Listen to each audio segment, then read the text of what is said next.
coming straight from the cockpit. It's another episode of Lunatic Fringe with the fucking pilot.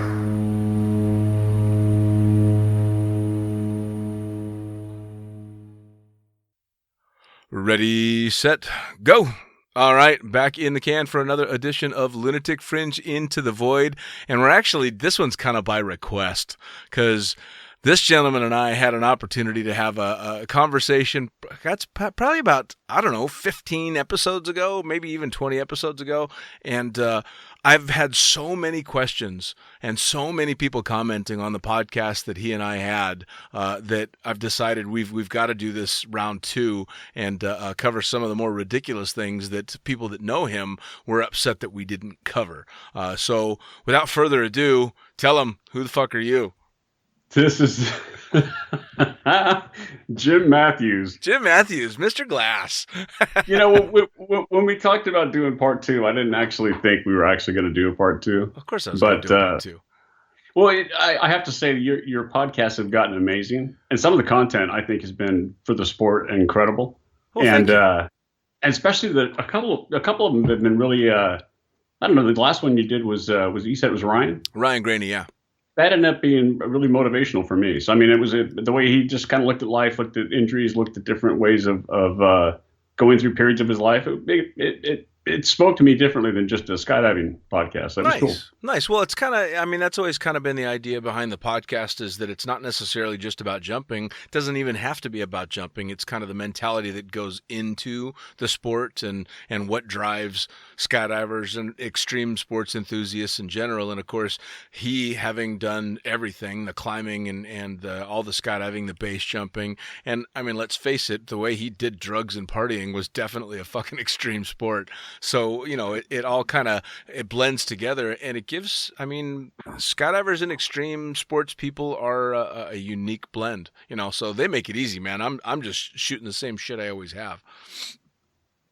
Which is interesting because, like we were talking about before we started, how some of the people that I listen to that I know, I first of all, listening to, like, even Ryan talk about the monkeys, hearing the background story before we knew them as the monkeys, right. hearing how they got into climbing, that kind of stuff. Listening to Ray Farrell talk, that was a side of Ray. I knew you guys were going to have that conversation. That's a side of Ray I'd never heard. He sounds like he is loving life in Florida. Yeah, different guy, right? Relaxed. It's a different kind of just a different vibe coming from the guy. And then Billy Sharman, love you, Billy, but that was not Billy Sharman on that podcast. That was an adult. I don't know what you did to Billy, but good Lord, he sounds mature. Yeah. And that's odd. It's kind of funny too, because I talked to him on the podcast, and anytime I'm talking to him about the drop zone and about the operation, he shifts gears into Billy Sharman DZO, professional, and getting shit done, and he's very professional and well thought out in everything that he's doing. But every time I see him in person, we're doing shots and doing stupid shit.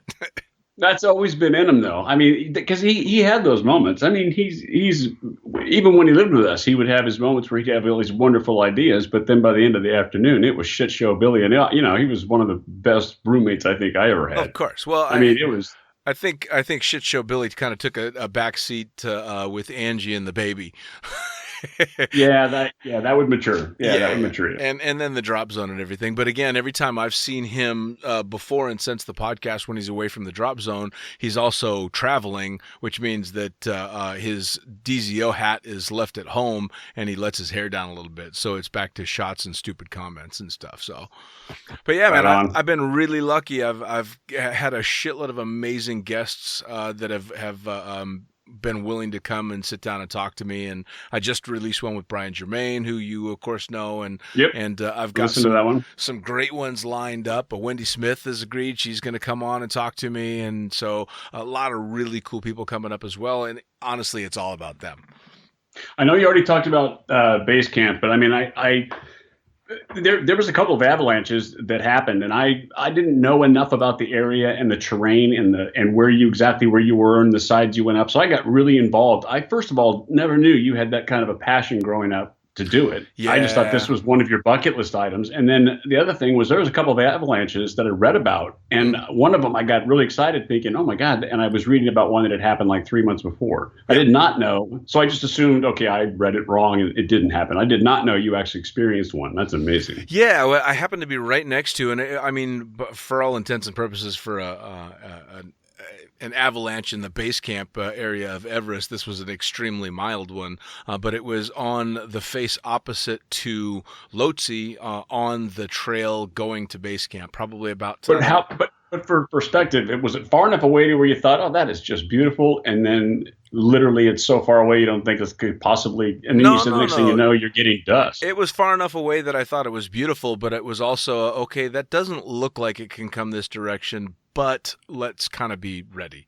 Yeah, and we ended up getting dusted a little bit by it, and it was just, and it was just myself, because I did the whole thing by myself. I didn't have porters or Sherpas. It was just me.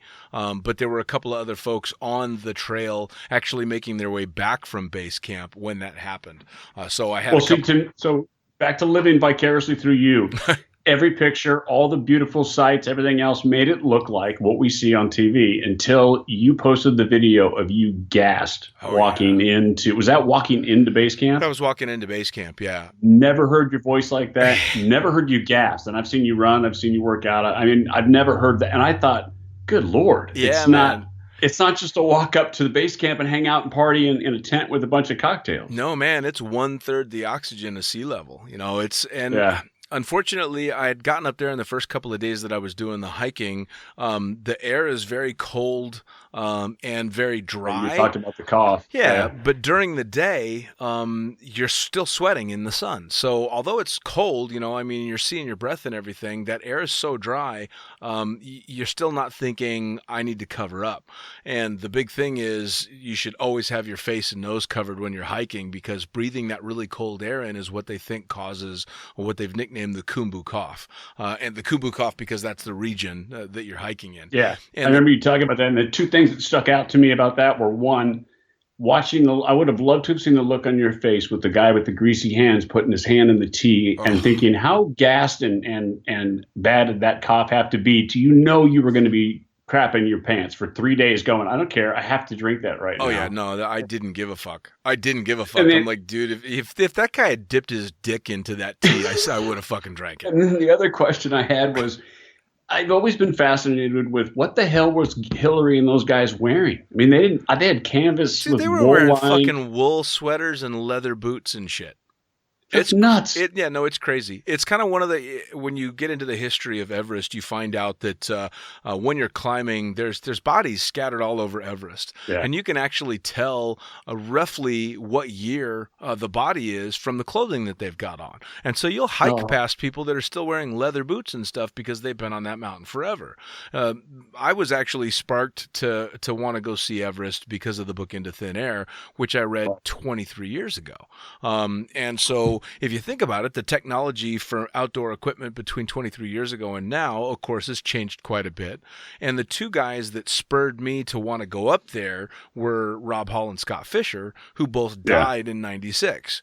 And they're still sitting on that mountain, still in the same place where they fell over dead. Yeah. So the whole thing was very surreal, especially when 2 days outside of base camp, you hike past the memorial, past the marker for Scott Fisher and Rob Hall, and it was all, for me, very emotional. And then I saw the movie first, and I don't remember who it was, but I ran into one of the monkeys. I don't remember where. It wasn't Ammon, and it wasn't Nick, of course. It was someone else that recognized me. Probably Evil. And it was in the Bay Area. Probably Evil. I can't remember. He recognized me because I was on one of his first AFFs, and he said something like. And I was asking if he's still climbing and stuff, and he talked a little bit about Everest and because they had that nasty avalanche. Yeah. And he mentioned there's a documentary, and that's when I went and watched the documentary about what happened with the two of them, and realized that the movie had dramatized it a bit, but it was a lot more traumatic for them, and having lack of communication with them, and then getting a hold of Rob and having to hold the two phones together. The whole thing was just man. crazy. I mean, the fact that Rob Hall's daughter was named via radio with him sitting, just below the Hillary step, dying. Knowing, he knows. I mean, they're telling him get up, and he knows. Oh no, he knew. There was no way.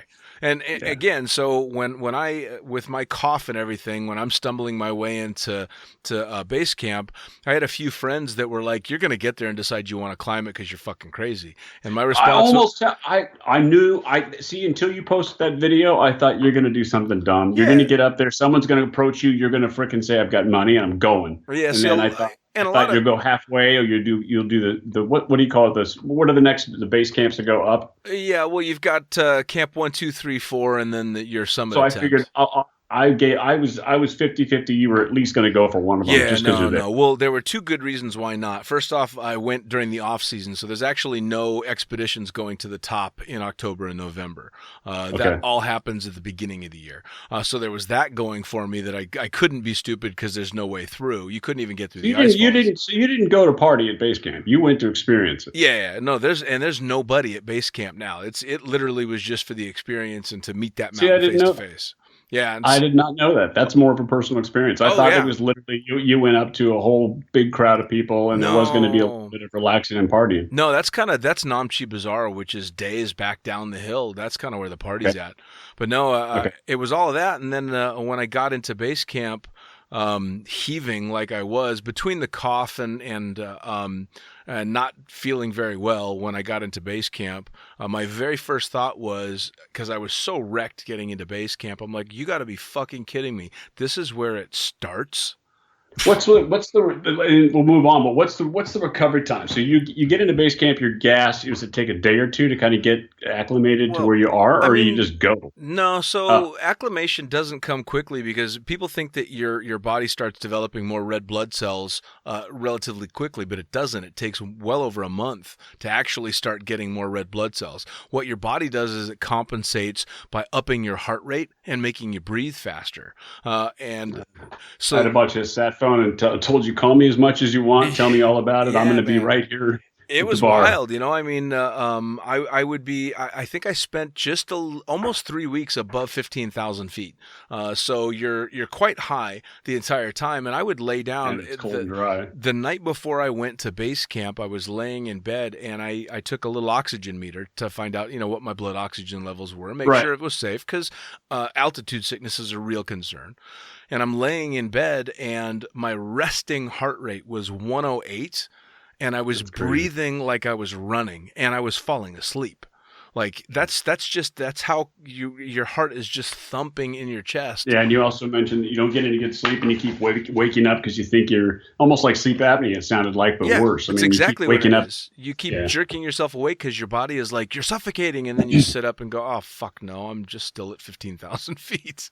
So yeah, it was absolutely amazing, and it was really difficult, and I'll never, ever, ever make the attempt to climb Everest, but I am going to go back to Nepal, and I want to climb the little bunny slope, the little beginner slope, which is called Island Peak, which is just above 20,000 feet.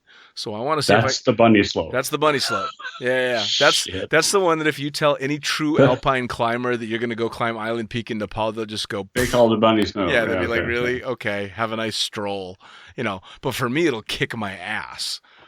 Which, again, it was the whole experience for me was amazing. Going over Chola Pass, which is a little higher than base camp, and then having to climb up a small but still substantial glacier with fucking crampons on. That was pretty intense. Right. And the cool thing was I did it all by myself. So I get to say I carried all my own shit, and I did it all on my own. And I didn't get to all the destinations that I wanted, more than anything because of the cough.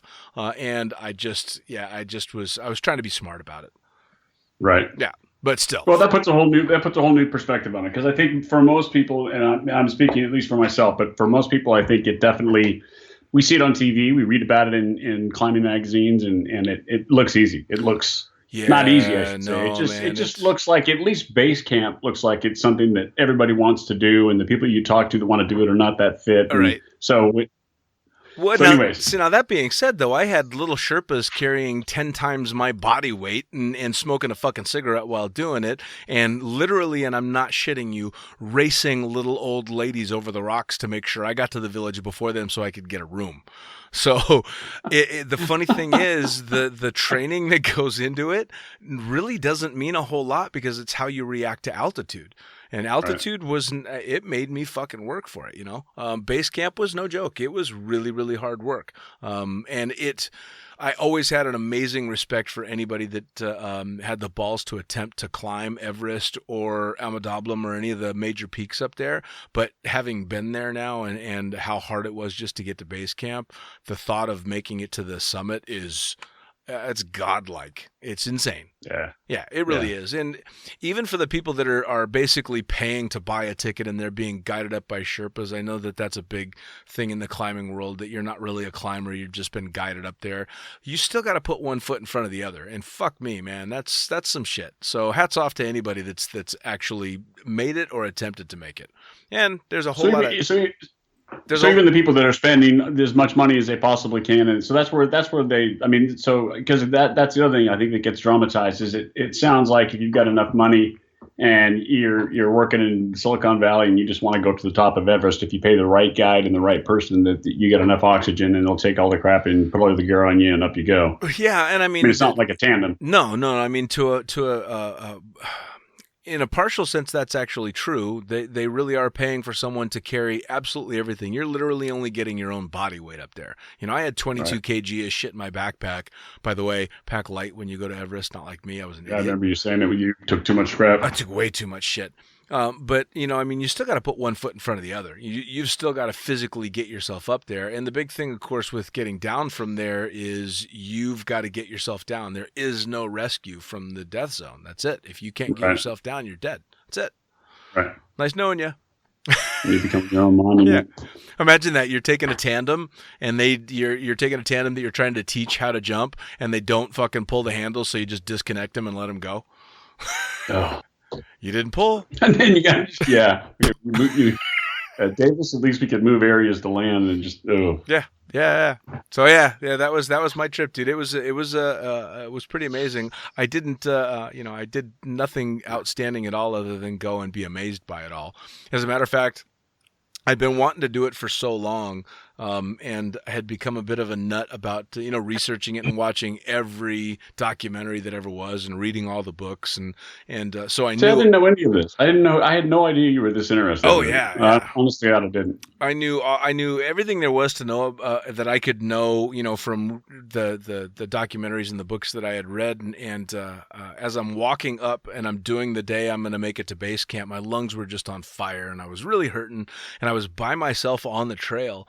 And I was really starting to think, fuck, I'm hurting here. I might need to turn around and go rest a couple of days and try this again, because I'm just not feeling good. And just about the time I'm thinking, fuck, it might be time to turn around, that's when that avalanche snapped off. So that avalanche comes rumbling down the hill, and now I'm invigorated because holy shit, this really exciting thing just happened. So now my head's up a little bit more instead of staring down at these rocks, because it's like trying to get across the moon. And about 5 minutes into this, with a little bit more energy, because I'm now looking up and around a little bit, I happen to look over my right shoulder and it dawns on me that dark fucking speck of rock that's way up there is the fucking peak of Everest. And I burst into tears. Yeah, I remember you saying that. Yeah. No, the way you would, I mean, hearing it again, I get goosebumps thinking about it. I can't imagine, because you said in the last podcast, or that you talked about it, it's not like a picture, and you just can't describe it. No. There's no way to put into words the scope of that place, dude. I mean, I made it. The highest I made it was about 19,000 feet, and everything around me was still up. This is small compared, but that's how when I was at Allison and Nick's wedding, I had been to Yosemite, but only on horseback, and I'd only gone on pack trips, and I'd always been around or behind, and mostly it was in Kings Canyon. And I had never really been in Yosemite Park proper. And so, God, it was so freaking funny. I got lost with a beer between my legs going, you have to do the loop through. Yeah. And I'm going around in circles, and I'm trying to freaking find the wedding, and I'm late. And I know they're going to start without me. I got a beer between my lap, driving around, and finally I missed the turnoff again. So I finally decide, screw it, I'm going to go the wrong direction, right in front of a park ranger who turns on his lights, opens up his door, and I'm thinking, I got a cooler full of beer in the back of my car, one in my lap, I'm arrested. And I leaned out the window and I just yelled, I'm late for a wedding. And I yelled where it was, and he said, follow me. And I remember thinking, Awesome. You're the luckiest son of a Awesome. bitch in the world. Now I jump out of my truck. I run up just in time to hug Allison. And then I looked up and went, you got it. That's what you guys were talking about? Yeah. It was incredible. Now, for those that don't know, you're talking about Nick and Allison Martinez when they got married, and they got married in the valley, in Yosemite Valley, basically under El Capitan.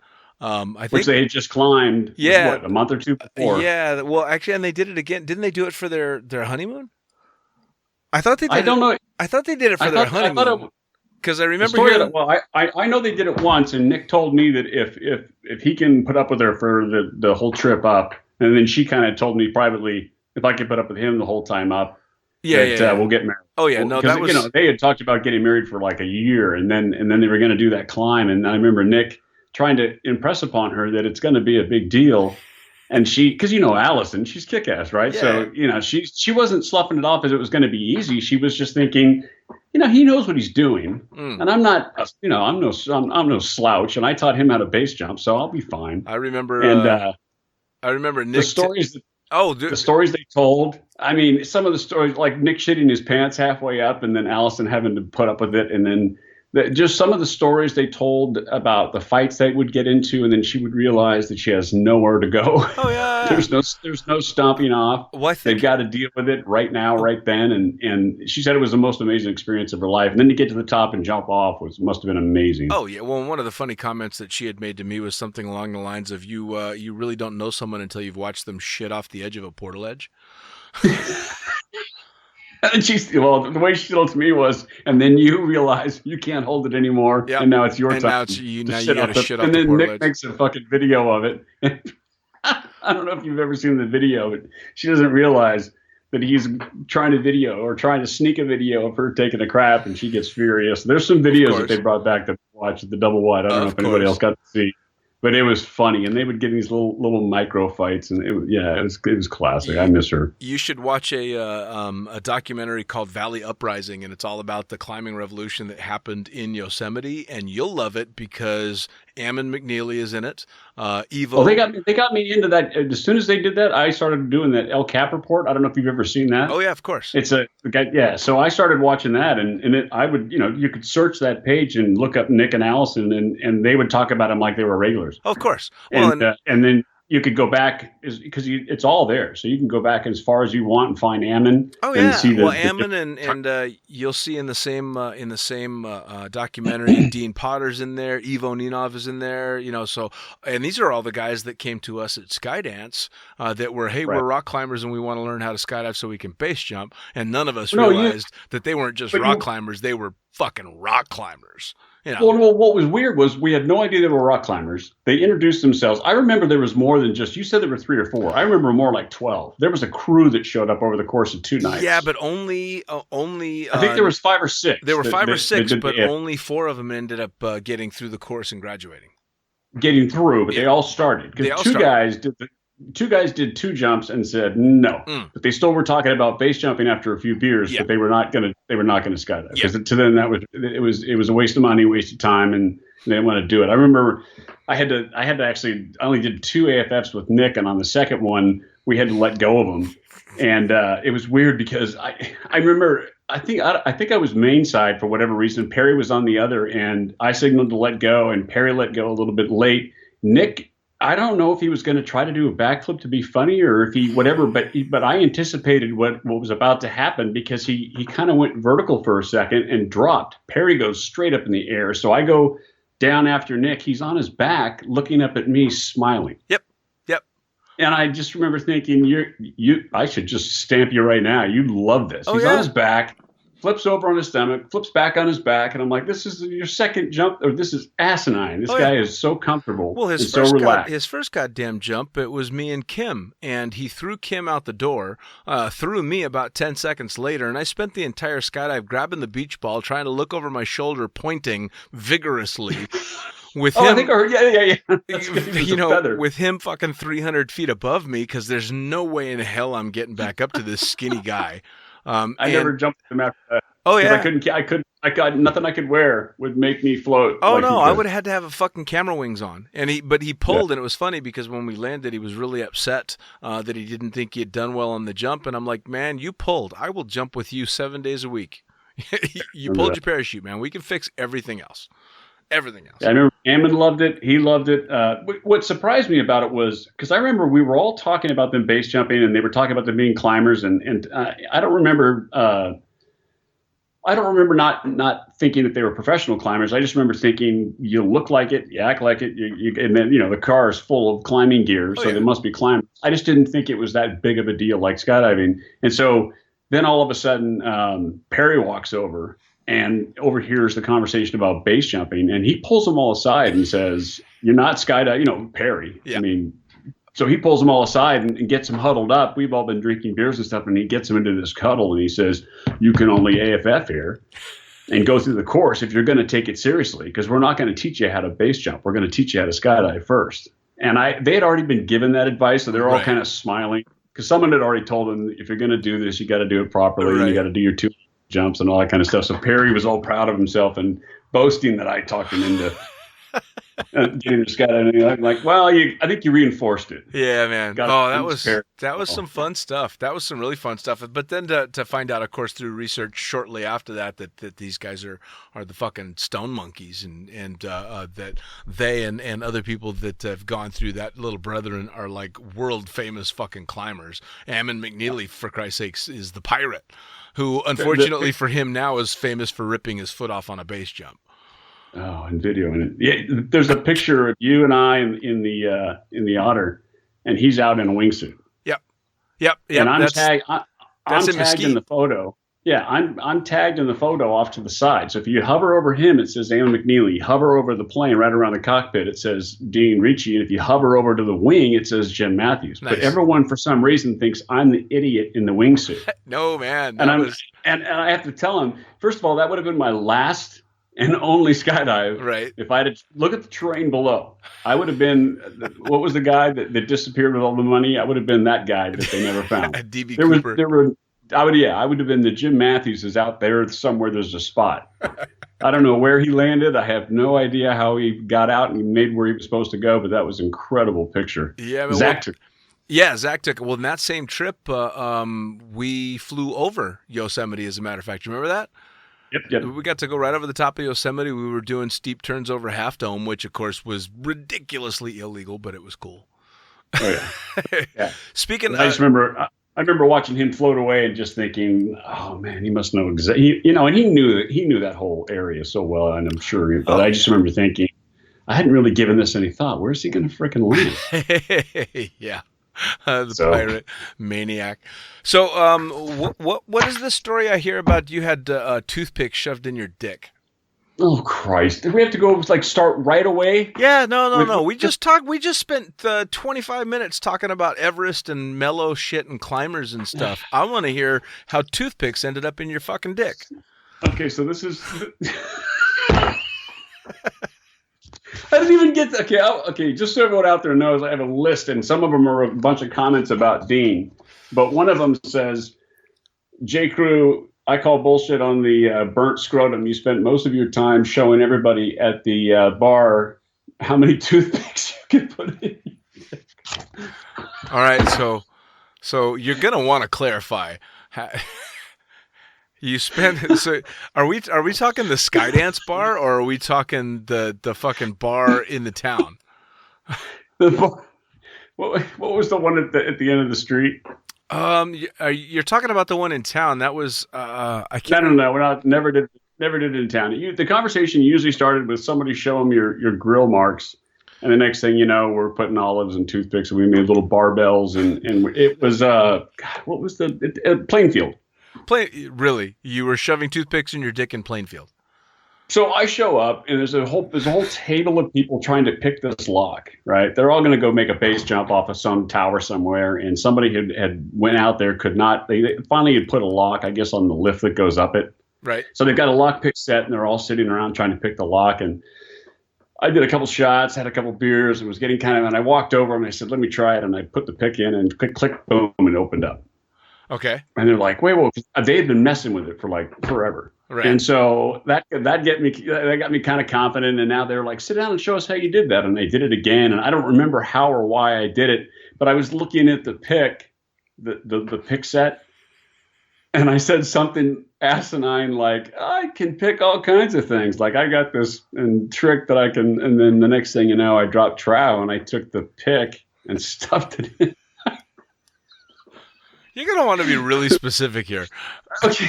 So, because. All right. So is it a Prince Henry? God, my kids are going to listen to this. There's no video of this, thank God. I could be making all this up, people.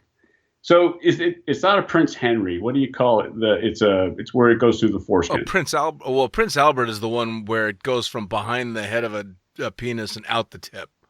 That's a Prince Albert. It's not that. Okay. So there must be a Prince Henry. Okay. You're going to start off with me. So is there going to be a picture now on your webpage going from base camp to toothpicks? Yeah, it's just going to be a dick with a toothpick in it.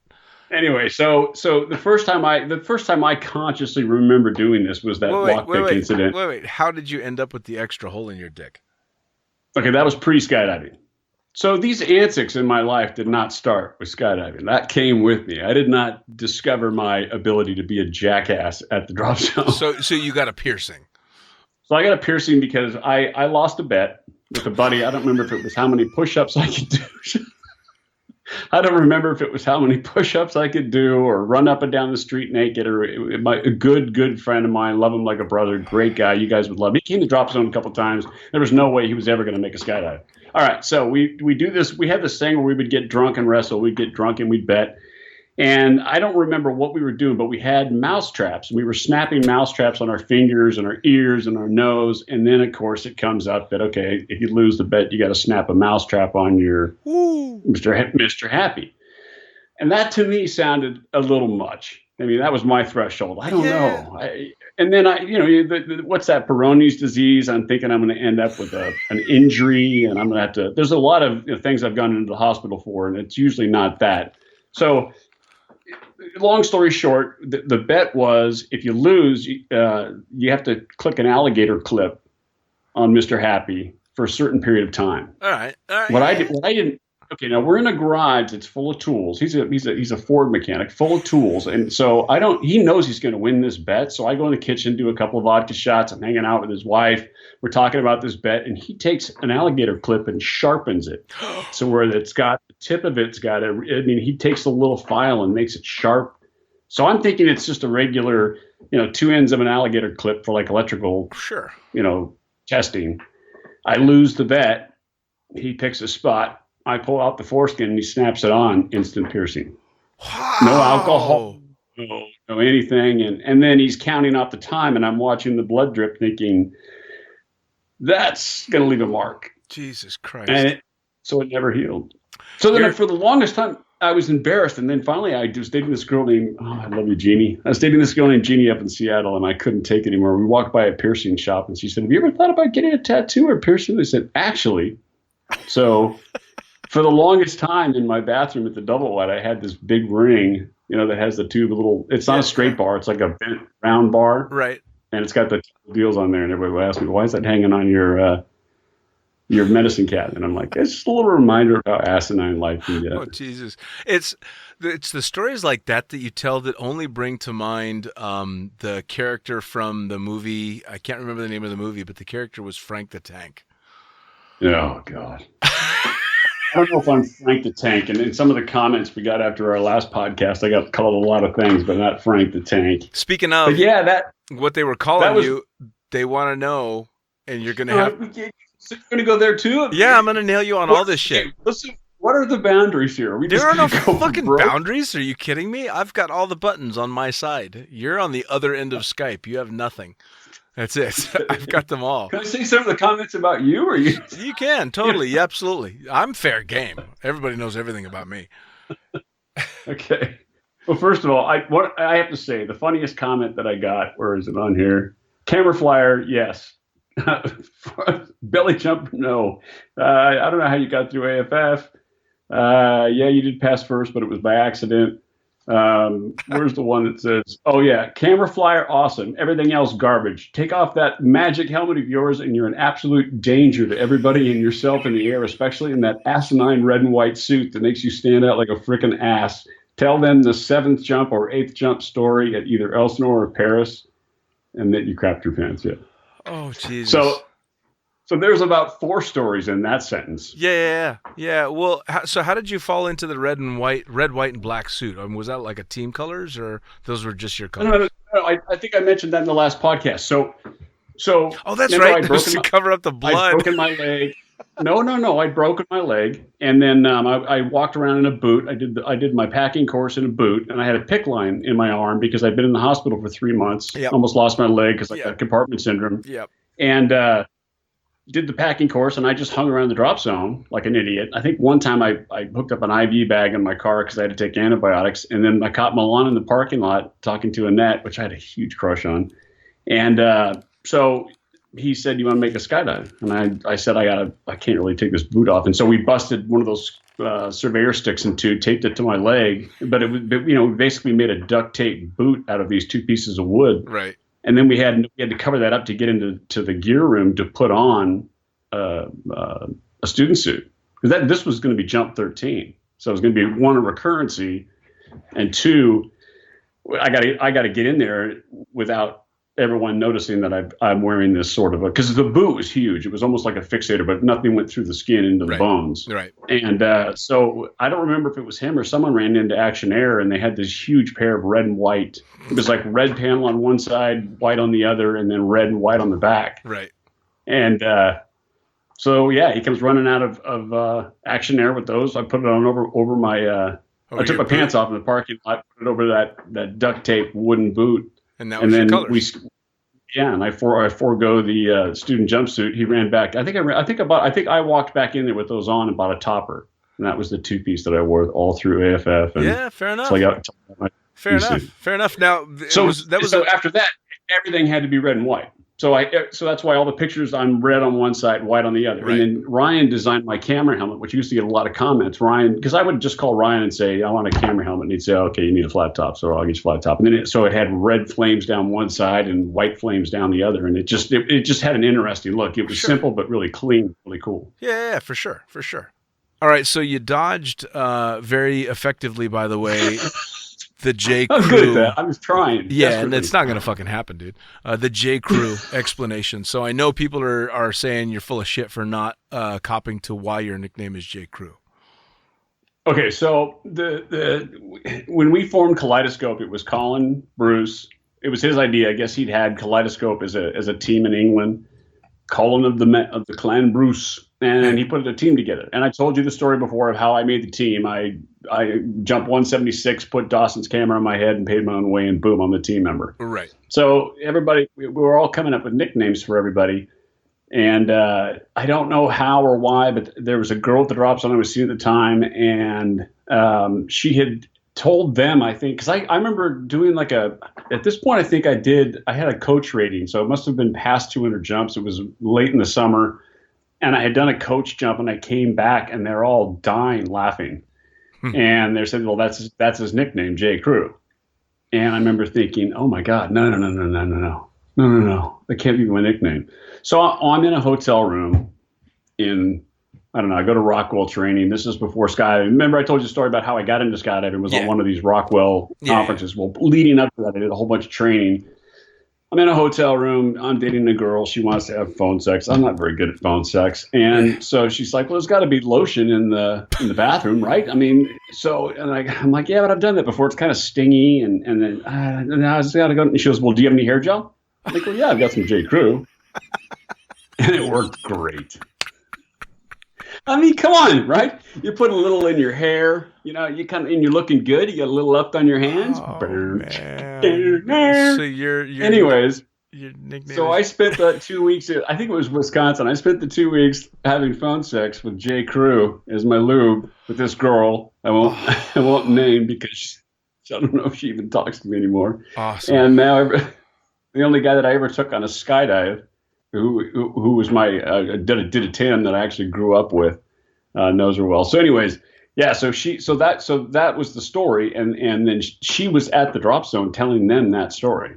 Oh, And that's so awesome. for the longest time, but it was funny because for some reason, Prof, the youngest guy on our team, Matt Stevens, hadn't heard the story, so he ends up buying, or somebody bought me J. Crew gel for a gift, and hadn't heard the story. And I thought, okay, someone told you the story, and they're like, no, everyone calls you J. Crew. I figured you either wear the shirts or you use the hair gel. Oh, that's awesome. That's awesome. Yeah, I So didn't know that. that. That's a fantastic story. Well, now you got a fair amount of notes from our last podcast. What else did people say? Because I got a lot of funny stuff that came through from that podcast, but I know you did too, and I hadn't heard it until we just talked before the show. Okay, well, one of the funniest comments I got was how relaxed and how fun Ray was on the podcast. Ray Farrell, yeah. Ray Farrell and Scott Meeker had a very tenuous relationship. And there was an event that happened at Ray's house at a Christmas party that we can track back about 5 years prior to when it started. Right. So Scott Meeker's a wrestler, right? Okay, so we're standing around. I don't know Meeker very well. I've just met Team Jank. We're all standing in a double wide, and Meeker's telling somebody that he used to be like all-state, world wrestler, whatever. And I said, yeah, my younger brother. He actually was a stepbrother. He was, only like 8 months or whatever younger. He was all-state, but there's one move that I get him every time, and he's a little bit shorter than me. And Meeker's like, there's no move I don't know. And I said, yeah, but this is a move that I kind of came up with on my own, and it's infallible. You can't get out of it, and I hate to do it to you in front of your friends. And of course, Meeker's looking at me like, you fuck, I will. I'm gonna. You think you're gonna embarrass me? So this goes on back and forth a little while, and then Meeker and I developed the stare, and this goes on for years. Meeker and I could be across the room. I don't know. There's a movie where there's these two brothers that look at each other. Oh, no. It's that one in Vegas where they're all supposed to go kill some guy, and there's these two brothers that look at each other. They're hitmen. And every time they look at each other, they just start brawling. What is that? Anyways, it's a bunch of different hitmen crews that have got to go shoot some guy in the top of the Vegas, whatever. Anyways, so Meeker and I would develop this thing. So anyways, the trick is you got to get Meeker drunk, and you got to give him this look like, I know I could kick your ass. And he looks at you, and then he finally puts his drink down. You put your drink down, and then we just go at each other. But this time it started a little bit differently. The very first time it started with, there's no way. You cannot.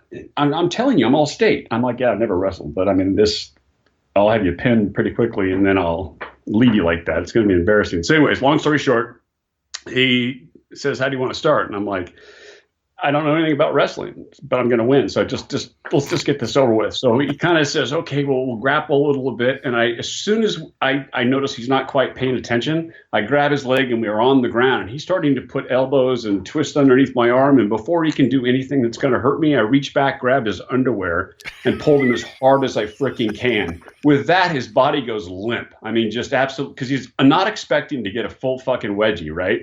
His body goes limp. You reach back, you grab a foot, bend the foot back up to his ass, and snap the underwear over his foot. It's called a covered wagon. And he bursts into tears laughing. But when you're laughing so hard you can't even make sound? Yeah. And then everyone in the room's laughing. Then you grab the other foot and you put it in too. And now they're helpless because they can't reach back and they can't get the underwear off. Meeker's a pretty serious guy to get him to laugh. Oh, yeah. So, and then he struggles around until his underwear frickin' ripped because there's quite a bit of tension there. So that became the covered wagon. And I thought, I'm dead. So I immediately grabbed some booze and I'm standing about 15 or 20 feet out in front of the double wide, deciding which way to run. Because as soon as he gets his underwear off, he's going to not just wrestle me. I'm getting punched. Yeah. I know he's going to kill me. Oh, yeah. And he thought it was the funniest damn thing in the world. Oh. When I go back in the double wide about 5 minutes later, there's someone on the couch with a covered wagon. There's someone over in the corner with a covered wagon. Everyone's pulling their underwear up over. Show me how to do it. So this kind of became a thing where we're all drinking, and all of a sudden Meeker and I would catch eyes. We did it at one of Ray's Christmas parties, right in front of everybody. He was standing over by the Christmas tree. I was in the kitchen. He gave me the look. I looked at him. He set his drink down, and we just started running at each other. Because then it became who could get whose underwear first. And I was always wearing boxers, dipshit. So he would pull up and nothing would really happen. And then boom, before he could realize he's pulling on big baggy boxers, I've got his tighty whities up over his foot and boom, and you snap and then you stand up like you're a rope, like in a rodeo. This goes on until Scott's on double tough secret probation. He's not allowed to come to the drop zone unless asked. I mean, I don't know what the riff was between him and Ray, but it had started because of team stuff and everything else. Sure. And so he ends up at the Christmas party. I think at the time he may have been on again, off again, dating Tui. Okay. Ray got a little tuned up more than usual. Love you, Ray. He tuned up, and he was pretty happy about that Christmas. And I think that might have been the year where the pack finally made it across the ocean and everybody was okay. And He got to do some flybys and everything else. So he's tuned up. He's got his Santa hat on. And Meeker looks at me. I'm over by the Christmas tree this time. And then he looks over at Ray. Now, Meeker is on the edge of being asked never to come back to Davis. And I don't know what the riff was, but there was some riff between him and Ray. Right. I think he's either thinking I'm going to go out with a bang, right, or I'm going to see how far I can take this with Ray. Sure. So he looked at Ray, and I looked at him kind of concerned. Are you suggesting that we covered Wagon Ray? Because he's kind of dressed up for Christmas. Now, there's a picture of Ray handing me a gift somewhere on the internet. All right. It's after that. You can see him in the Santa hat, and Ray's got a little glow. I got a little glow. Meeker's in the background with kind of a shit-eating grin on his face. So I don't know, maybe he thought of this before. So I go over to him to kind of ask how this is going to work. And before I do, he's got Ray pushed off to the side, kind of going over on his side. Ray immediately goes into wrestle, or is he fighting me, or what's going on because of this tension? All right. I reached over the back of Meeker. He missed the underwear. Sorry, Ray. It wasn't Meeker. It was me. I reached up, pulled the underwear up, and I thought, you've gone this far. Take it as far as you can. And I grabbed his foot and put it in. Meeker reached over, grabbed the other foot, snap, and then Ray's belly down on the couch in his living room. And there's a pause, a notable pause in the kitchen. Remember Dan, the pilot? Everyone's just paused for a second, like Ray's belly down on his couch with a huge grin on his face. But remember I told you the part about you can't laugh because it's so stunning what's going on to you right now that you're just exhaling. So Ray's grinning, but no one can tell if he's about to kick everybody out or what's going on. And then all of a sudden he bursts into laughter, and then all the camera flashes started going off. Of course. And then Meeker and I quietly walk off out into the backyard area. And I said to Meeker, I hope he's madder at you because of your shit that you got going on that I don't know about than me, but I'm pretty much getting used to thinking about moving out of the drop zone. And apparently someone unclicked him, let him up, and he thought it was the funniest goddamn thing in the world until he found out there was pictures. And then the next day, there was a moratorium. I mean, there was an unwritten memo that went around. If that picture is on the student room or in the hangar or on the wall leading in, someone's ass is gone. Yeah, for sure. I mean, come on. At the end of the day, Ray was always a teddy bear. Always a teddy bear with a huge bark and not much of a bite. And that was very much by design with him. I mean, he knew damn well how he knew how he wanted things done, and he barked real fucking loud. And he most of the time he was right. Most of the time, not all the time. Well, and the reason why I always say that I thought I was going to get kicked out of the double wide was because it was by fluke that we even got to move in. Right. I mean, he was done with letting people stay at the double wide. Him and Dan, DOB had figured out that was where they wanted. I think that's where they both lived together until they got married, or at least Ray did. And so he'd had 4 or 5 people in there, couples, everybody else, and he was tired of it. And so he had the carpets cleaning. He wasn't sure what he was going to do with it. And then Ryan Arnold, I think he had transitioned from Manifest over into sales and Actionaire. Yeah. And he came up with the idea, I bet if I got Mathews, because he's got money, and I bet Mathews would be responsible enough to convince Ray, and I could just live down the street instead of having to commute to work every day. So Ryan was doing it more selfishly. All of a sudden, Ryan's my best friend. He's kicking my ass at Manifest every day, and now he's like, hey, what's up? You want to make a skydive? Let's talk over here. I just love that you were... I love that you were the responsible one. Oh, yeah. So we come up with a plan. Yeah, right. And Ryan has no idea because at this point, Ryan only knows I'm a jackass that cannot figure out how to manifest with my shit on and ready to go. And actually with any etiquette in the drop zone, I'm just a moron that keeps just to get on an airplane not ready. So Ryan hatched the idea, but then we had to sell it to Ray, who'd already made up his mind that he was going to either turn it into an office or maybe he was going to move his office down there. He hadn't decided, but whatever he was going to do, no one was living there. He was done with it.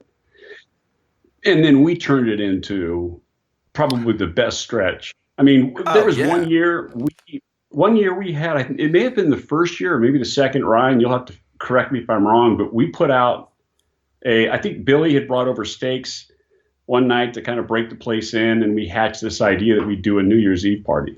And the word got out. And I remember Ray coming in almost an hour or two before New Year's Eve. It took him that long to get through the parking lot from where he had to park, walking through the crowd of people to get into the kitchen, to get a drink and say, don't ever do this again. Right. Speaking of, it was a rave. I mean, the place was huge. There was people that said that they had seen the double wide from a distance, but never got in. Wow. Speaking of, by the way, happy 2020. Yeah. I'm fucking excited. 2020, dude. It's 2020. It's bizarre. I started the day thinking about 2020, but every time I do one of these podcasts, I'm going to get all my crap out tonight, spread it all out over the ground, organize all my camera gear, get out my parachute and plan my next skydive, and then get pissed off and put it all away. It's fucking 20. Dude, it's 2020. We're old. We're sitting here reminiscing about the good old days. We're old. But we're similar in age. I don't think I'm like 3 years older than you. But we're similar enough to remember 1990 being a big year, 1999 being a big year, 2000 was going to end, and then no, it never did. 2010, I don't remember it being that big of a deal, but 2020, dude, that's kind of a trip. It's a trip, isn't it? Now, that being said, I did it in official old-fashioned. I fucking watched the fireworks and went to bed. I did the same thing. It's like drinking. I don't. Some of the antics have went away. I still have the mental antics. My daughter and I have a hilarious relationship, so we bounce ideas off each other all the time, but we never actually do any of the stuff we talk about. Well, I do the same with mine as well. I'm almost. Go ahead. Elaborate a little bit on that. So you've mentioned it a couple of times. She's in med school, or no? She's going to be an attorney. She's going to be an attorney. Yeah, she's 22 years old now. She just got through her first year of law school. She graduated with her bachelor's magna cum laude. And now she's her first year of law school, having done quite well her first year, and getting ready to go into the second one. Working, steady boyfriend since like the sophomore year of high school. It's ridiculous. She's every responsible bone that I didn't get, she got.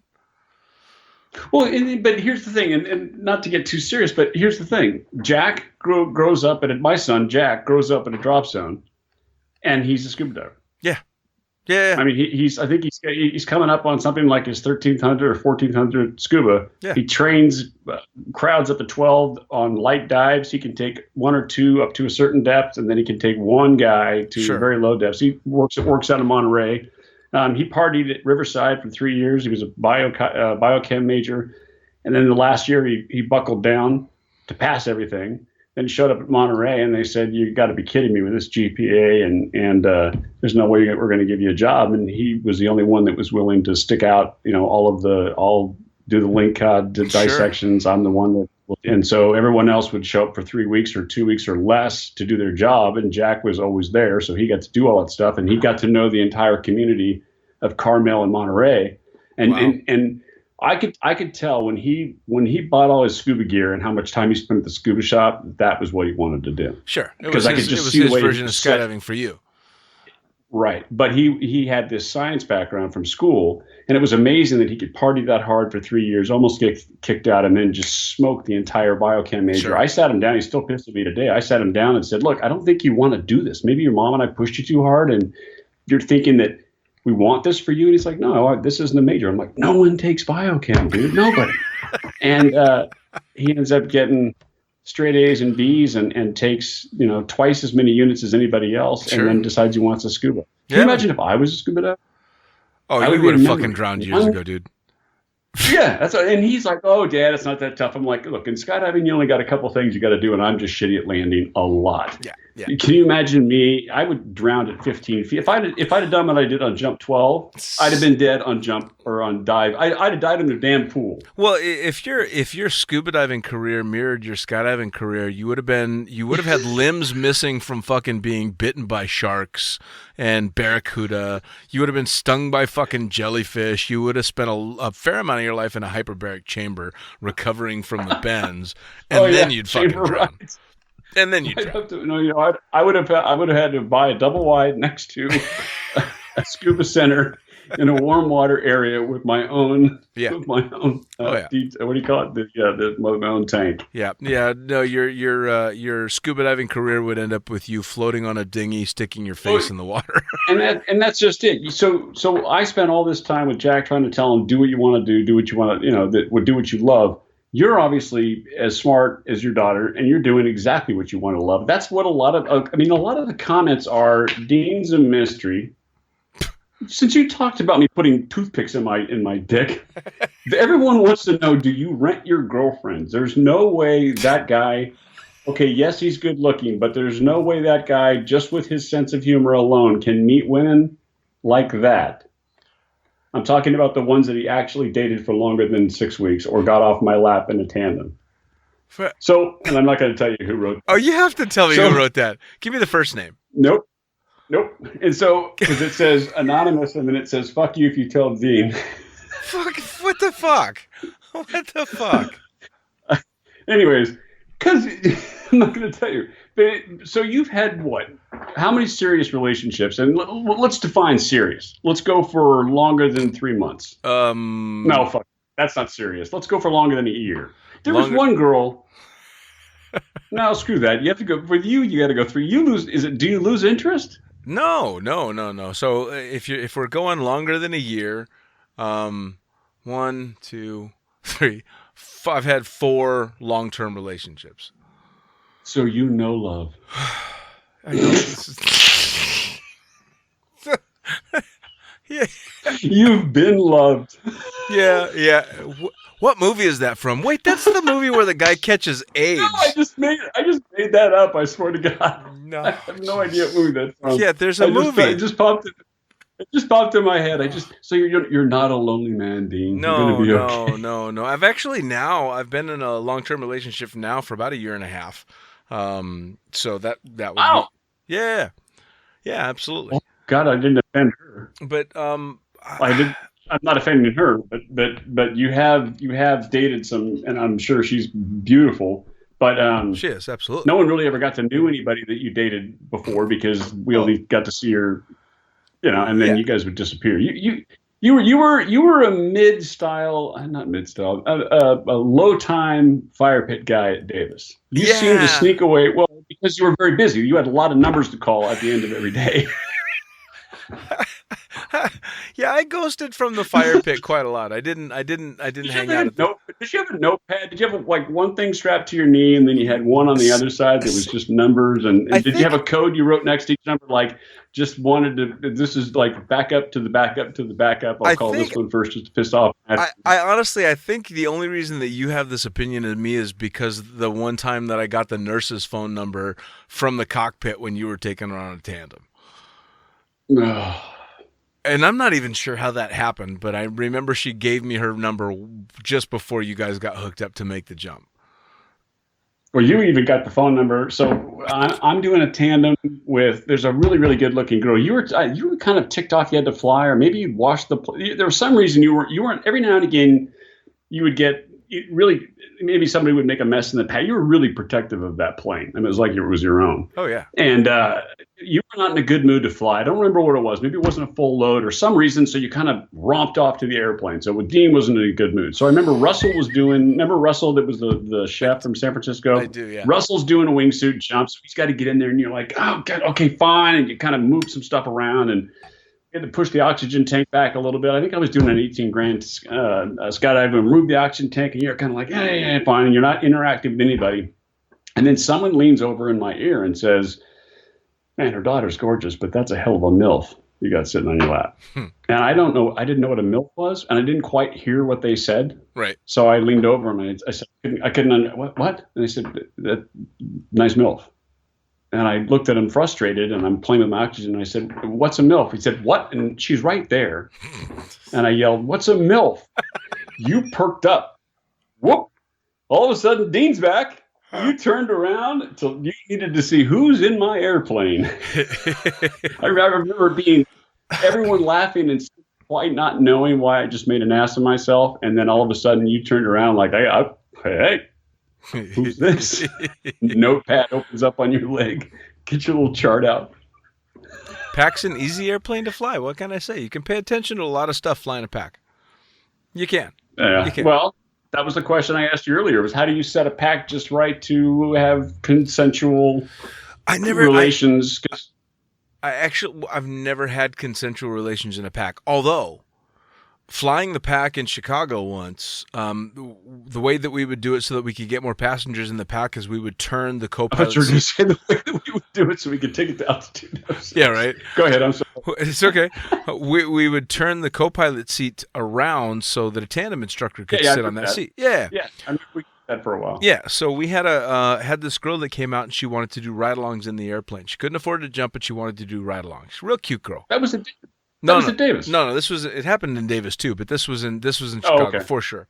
And so she does like 3 or 4 ride-alongs, and then we have a shutdown because there's not enough jumpers for another load. So we're waiting, and I go back in, and Lisa Dexter, who's working Manifest at the time, is like, "Dude, you can't just leave this girl on the plane. I know she's cute and all, but come on, she's got to pay for the flights if she's going to keep going." So I go to the girl, and I'm like, I'm afraid you're not going to be able to go on any more ride-alongs, although we do let people, do tandems for free if they jump naked. And she's like, and I was just said that jokingly, and I wasn't even thinking anything. And she's all, "Well, can I just ride along if I'm naked?" And my response was, "Well, I'm good with that, but let me check with Manifest." And so I go back up and I ask Lisa, I'm like, "The chick wants to keep doing ride-alongs." How many flights have you done with her prior to this like 3 or 4. ask? Like 3 or 4. Oh, you're not that good. I don't believe it. I refuse to believe in 3 or 4 rides to altitude she wants to use here naked. Yeah. So 3 or 4. Come on. 3 or 4 flights, and but I tell her she can't fly along anymore. But and again, I jokingly say, "But we give tandems for free if you're naked." She doesn't want to jump, but she wants to keep flying in the plane. She's like, "Well, I'll fly naked." So I go to Lisa, and I'm like, "Lisa." Nice. She says she's gonna, do the ride-alongs naked. What do you think? And she's like, "If that girl takes off her clothes and rides naked, she can go all day long." So Lisa didn't even flinch. She's like, "It's Dean." Yeah. So this girl, I shit you not, in a bailout rig, because we had to, with the Pack, you have to wear a bailout rig if you're a co-pilot. So she strips down buck naked, lets me put on a bailout rig, and spends the next 5 or 6 loads, I think, riding naked in the co-pilot seat. And the funniest part so you know how everybody rides in a Pack. They all ride facing the tail. Yeah. Yeah, everybody sits facing the tail, right? Oh, except me in the very, very back. I'm always facing forward. Yeah, but I can't see anything. But everybody, the majority of the time, they sit facing the tail of the airplane. Yeah. Not with a naked chick sitting in the co-pilot seat. They don't. They all keep doing crunches all the way to fucking 13,000 feet because they want to see the cute naked chick sitting next to me. Yeah, so I don't remember how many jumps I had, but I ended up on the Casa at one of the boogies, and I ended up sitting. It was a naked jump, and I ended up sitting across from Perry and Perry's daughters, and they weren't completely naked, but I was so unnerved by. I was wearing a blue student suit. I think I had 18 or 19 skydives, and I was walking towards one airplane, and all of a sudden, everyone kind of started walking towards the Casa. And they're like, "Are you a student? You're up front." I sat up front, and the next thing I know, everyone's getting in. And then I literally, I don't remember if it was Amber and the other one's Ashley. Yeah. I don't remember which one. It was the one with the dark hair. I was so locked on her eyes, and she's both sisters are drop dead gorgeous. But I was locked on her. She looked so. She's absolutely gorgeous. She looks like an actress. I remember looking at her just being stunned, then realized she's wearing almost nothing. And then that's when I became fascinated with watching the pilot fly, because I didn't want to embarrass myself and stare at her all the way to altitude. I'm the guy with the big red geek helmet, with the ear side things taped up because I hate loud noises, and I'm going to just gawk at these 2 gorgeous girls. Then I remember kind of glancing down the plane and went, "There's a half the load that's naked." Okay, I don't think I'm ever, and to this day, I never have had the guts. Everything else I've done crazy, but I've never been able to get. I've only done one naked skydive, and it went really poorly, so I won't ever do another one. I wrote an article about it. I ended up. I think I read that one. Yeah, it was jumping over Vegas, and it was a naked night jump, and I ended up having to use the supermarket parking lot to land because it was a bad spot. Barefoot? No, I had shoes on, but that's all I had on. Oh, okay. With no wind, so imagine landing in front of the Vaughn's supermarket at I think it was like 8:30 at night on a Saturday, buck naked. You were worried about there's video of you running around in a bunny suit in Vegas or some kind of what was that video skit that you did where you ran around town? That was in Jersey, and that was me in fishnet thigh highs and booty shorts. Dancing. Yeah, with Diego, with my dog Diego with a bright pink mohawk, and me in drag walking around fucking Williamstown, New Jersey for half a day. Which, by the way, won me the fucking Cross Keys Film Festival Best Comedy and Best Overall Movie Award. Yeah, I do remember. Yeah, I do remember that. Yeah. Just literally walking around Williamstown, New Jersey in drag. So you're in the longest relationship you've ever been in?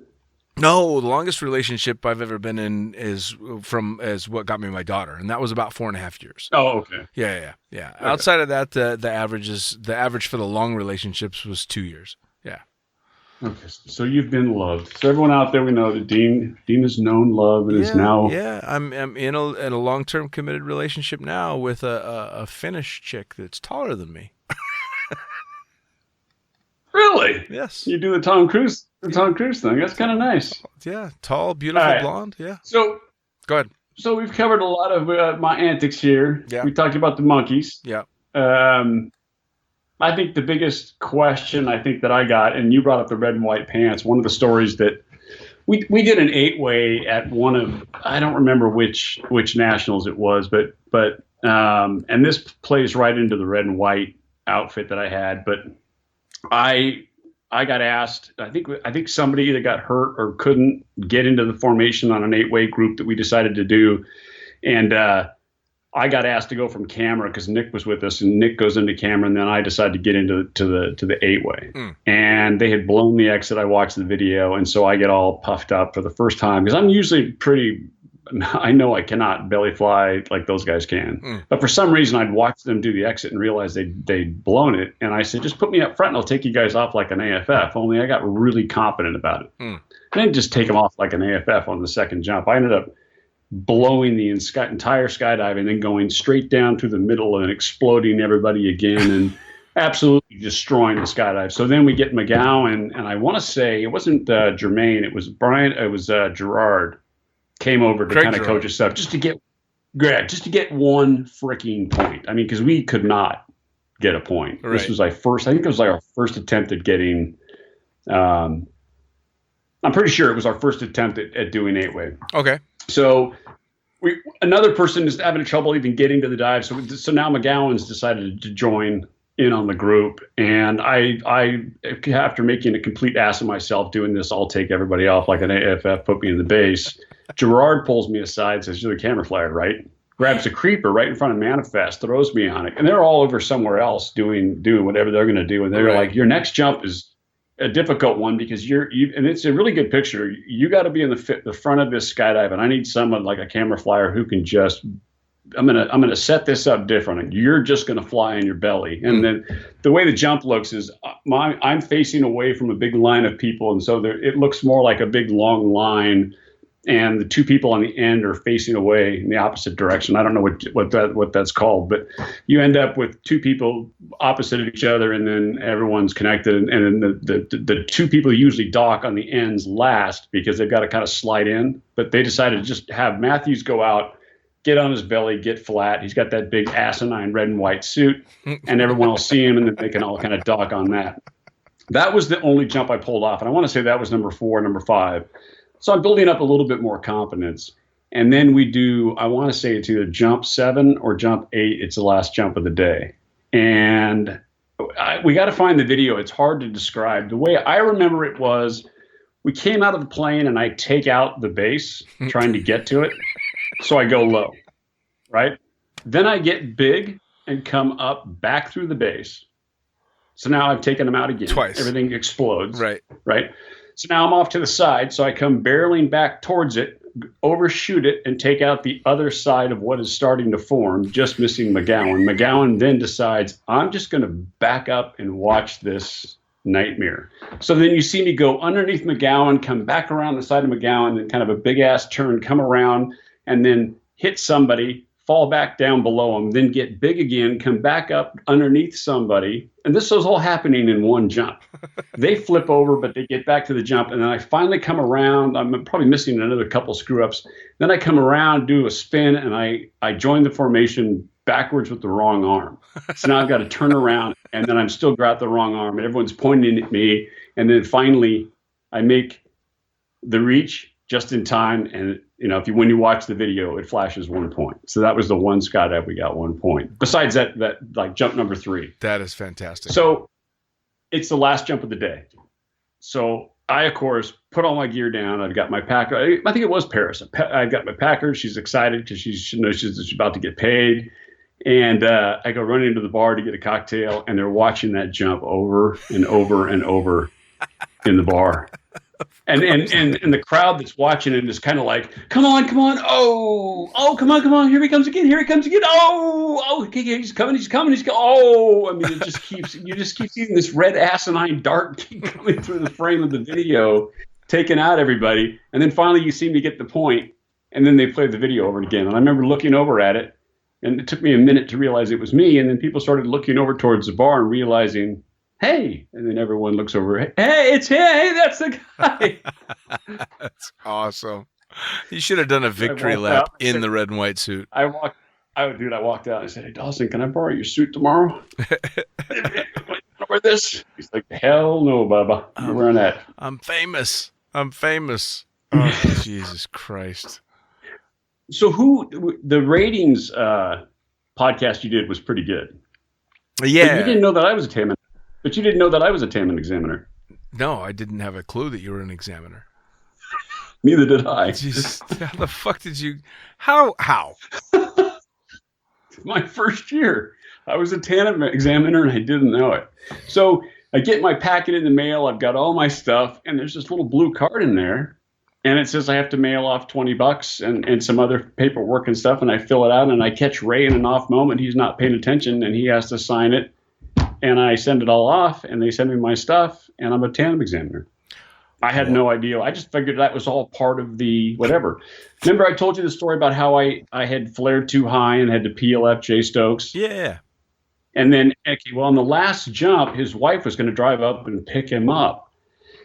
In a rush, he either checked the wrong box on the form, and so they sent me all the Tandem Jay Stokes examiner. has got an awesome sense of humor. No, Jay wouldn't do that. There's no way. So I get it in the mail. It's time to renew my Tandem examiner. And I'm thinking, I always thought I was a Tandem instructor, but whatever. So I go into Ray's office and I said, hey, I've got this stuff. I needed a signature here. And looks at it. The look on his face, he looked up at me and he said, you're not a Tandem examiner.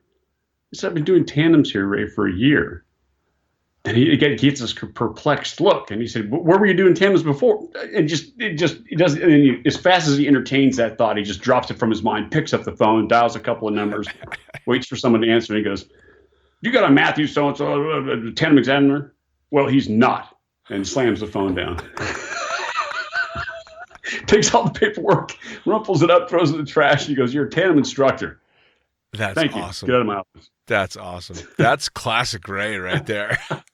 I remember telling Milan, he thought it was fine. I remember telling Keith, and you could see the look in Keith's eyes going, ooh, you could have, we could have done something with that for last year. Yeah, you should have told me. Oh, we could have had a little fun with that. Holy shit, a Tandem examiner. Yeah, no. Junior is the one you were talking about, and he's legitimately a heads-up, very good Tandem examiner. He didn't accidentally get his because he was pile-drived into the ground too hard by you. So what else you got on that list? Yeah, that's what I'm looking through right now. And a lot of the comments I got were people teaching me how to speak. So Carl Mayer, do you remember Carl from South Africa? I think so, yeah. Yeah, so he came to town, stayed with us for a little while, and then Milan told me his nickname was Poofta. Poofta, I think I'm saying like Oofta or Poofta. So I started calling him that for a while, and he always got this kind of a really shitty look on his face. And then he finally told me what it meant. He was not amused. I think that's it's some kind of a very derogative, nasty term. It's fag. Oh, okay. Yeah, I thought it was jackass. No, it's dipshit, fag. It's pretty offensive. Oh, okay. So I was calling Carl. So yes, Carl. you were. So I was calling, hey, fag. Yeah, pretty much. Of course. This is one that I had forgotten. Getting my coach rating with AV wearing a bass rig, and I had forgotten about this. Wait. So AV. So remember AV, right? Oh yeah. He was wearing a bass rig. He was wearing a bass rig in the. This is when you know what, this is good. This is a good segue. When did you get to Davis? 2006. Okay, so that makes sense because this was we were flying the Cessna, but it wasn't all geared up yet, which is the reason Ray wanted to get a pack so bad. Yeah. And so Keith was really good about doing the night before, telling Keith would do a pre-class, whatever instruction class was going to do, and he would tell everybody you're all going to fail. But if you try this, you might pass. And Keith's Zen Master number 2 for me. So. But anyway, so AV, because he liked me at this point, and I'd helped him out a couple times, like one time, and I, get his rig back one time, another time giving him some legal advice to get a rig that he thought was going to get impounded, and so he volunteered to be my student for my coach rating, and did the whole damn thing in a bass rig, and I had no idea. Oh, Jesus Christ! I had no idea. Yeah. He kept telling me. When we got to the airplane, don't give me a gear check. Just leave it out. I won't tell anybody.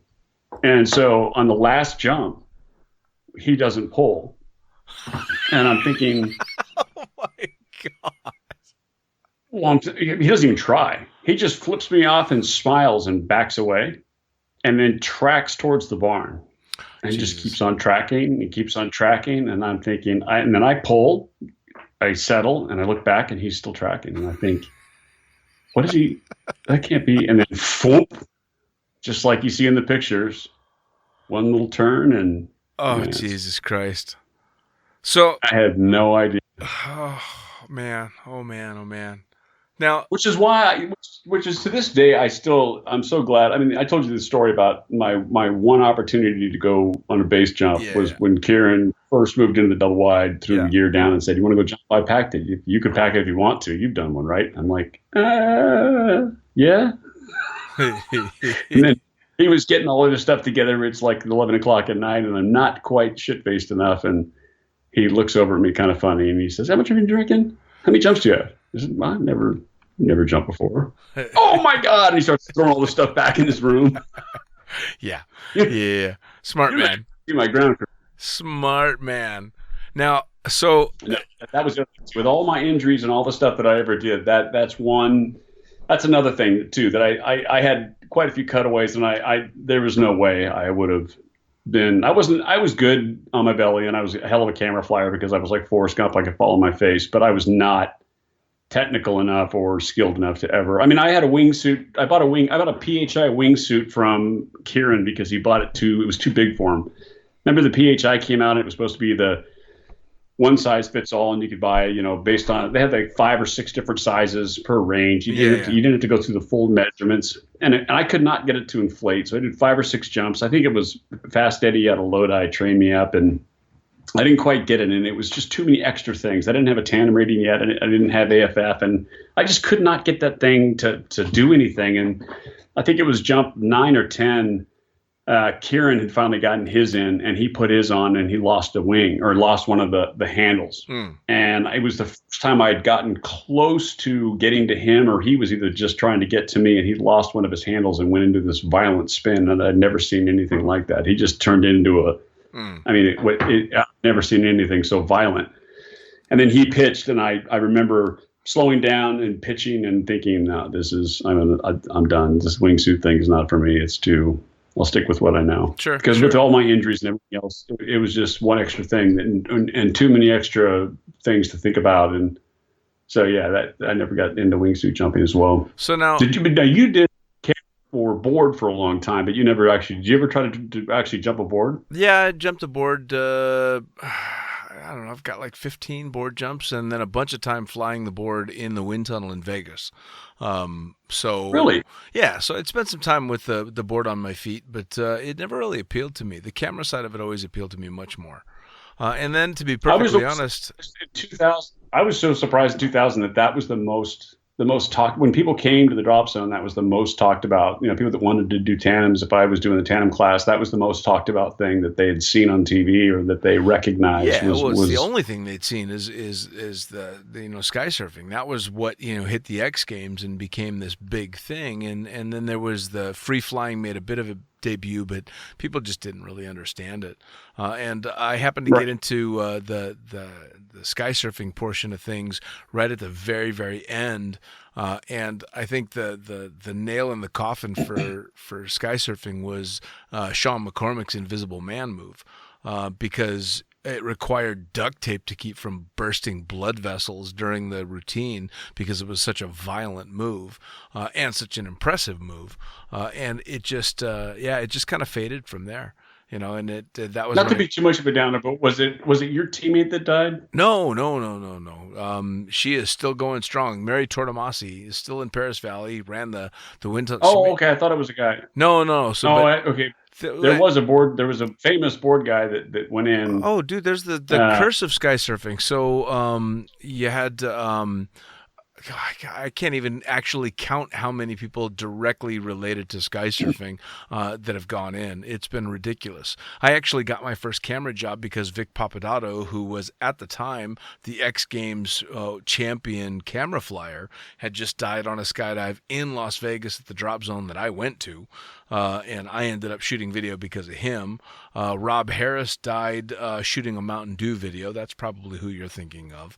I mean, he had a white jumpsuit that he wore quite often. Yeah, okay. Yeah. Patrick Digardon passed away. He, of course, is the inventor of sky surfing, but he died on a wingsuit jump. There was this. I don't want to say curse to sky surfing, but definitely a high fatality rate to sky surfing. Well, I never looked at it as a fatality rate. I just remember, I think it was it Brett Hahn at the drop zone that wanted to really get into it, and you gave him a couple of tips, and then I remember you telling me, it's something you just don't. I mean, it's going to take him hundreds of jumps to perfect, and I just don't. I think at first you thought it was kind of cool that somebody was interested in actually trying it, because there was no one else that's skydiving's doing that. A couple people gave him some tips on how to cut the board away, and I think they rigged some stuff up to show him how to do it. But I remember you telling me, I just don't see it, and I remember thinking, how do you have the? I mean, and then that's when I heard the story that you've been involved in that side of the sport, and we were able to tell that based on his skill level and he eventually, I think, lost interest because he never felt he got that proficient at it. At least that's what he told me at one point. That was the thing and it's stretching my memory a bit, but if I remember correctly, it wasn't whether or not he was skilled enough to do it. It's the drive that you have to want to do that, because you've got that board is hardcore. And he was starting out on a relatively small board, but especially when you get to the larger boards like the Tom Stanton boards, you're talking about a board that's as tall as a person, and it's honeycombed and ridiculously light, and it's like strapping a propeller to your feet. It's insane, the forces that go into flying sky surfing, and the guys that did perfect it took years to get there. Starting out on itty bitty little surf flight boards and then finishing off on these massive Tom Stanton boards, and it just and that's another thing. That's like base camp to me. I mean, to me it looks so simple. So I think that's why when everyone would come into the gear room and talk about it, I'm suiting them up for a tandem, and they'd be, oh, hey, do you guys do this here? Does anybody do this? And they were calling it air snowboarding and all these different names. Yeah. Same thing with wingsuits. I mean, I ended up buying a wingsuit because I'd seen video of it, and it didn't look easy. It just looked not that difficult because they make it look so easy. Yeah. I do remember when I saw the first squirrel thinking that looks like it actually is kind of easy because it's so efficient and flies so damn well that's going to make some people want to go lower and lower and lower. And I mean, I remember when Billy, didn't he get a land speed record for one of his swoops? And I remember thinking, if you do the physics and the calculation, that means he did everything about 7 things just right. Yeah. Oh yeah. And so that means you got to pick one of those 7 to just get it a little bit faster to get that extra quarter of a mile an hour until you finally find that that's the limit for now, until they come up with the next parachute or the next technology, but someone will have to die. It seems like, and that's a shame, but it seems like someone has to auger in or to really hurt themselves badly before we learn and take that next step. Yeah, but no, it's true. You always, and I could be just speaking for myself, but I always seem to look at something on video and think it doesn't look easy. But the first time I was in the tunnel, that was a humbling experience. But also, I mean, McGowan, that was a huge learning experience. Well, I guess I'm lucky. I mean, skydiving has always been a relatively humbling experience to me. I've been good at things in skydiving, but I've never excelled. I never thought I was going to be a world champion at anything in skydiving. And that has actually worked to my benefit.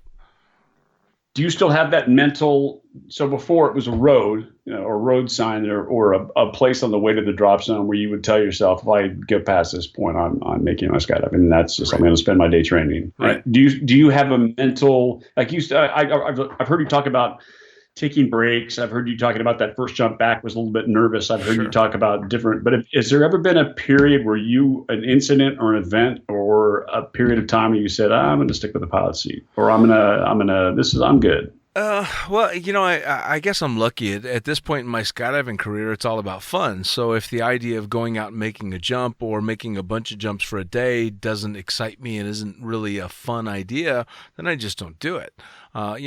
Because for so many years, skydiving was how I paid the bills. There was no choice. It didn't matter if I wanted to skydive. I had to go skydive. I got to pay the bills. I got to put food on the table. I got to pay the rent. And for the majority of my skydiving career, that was the case.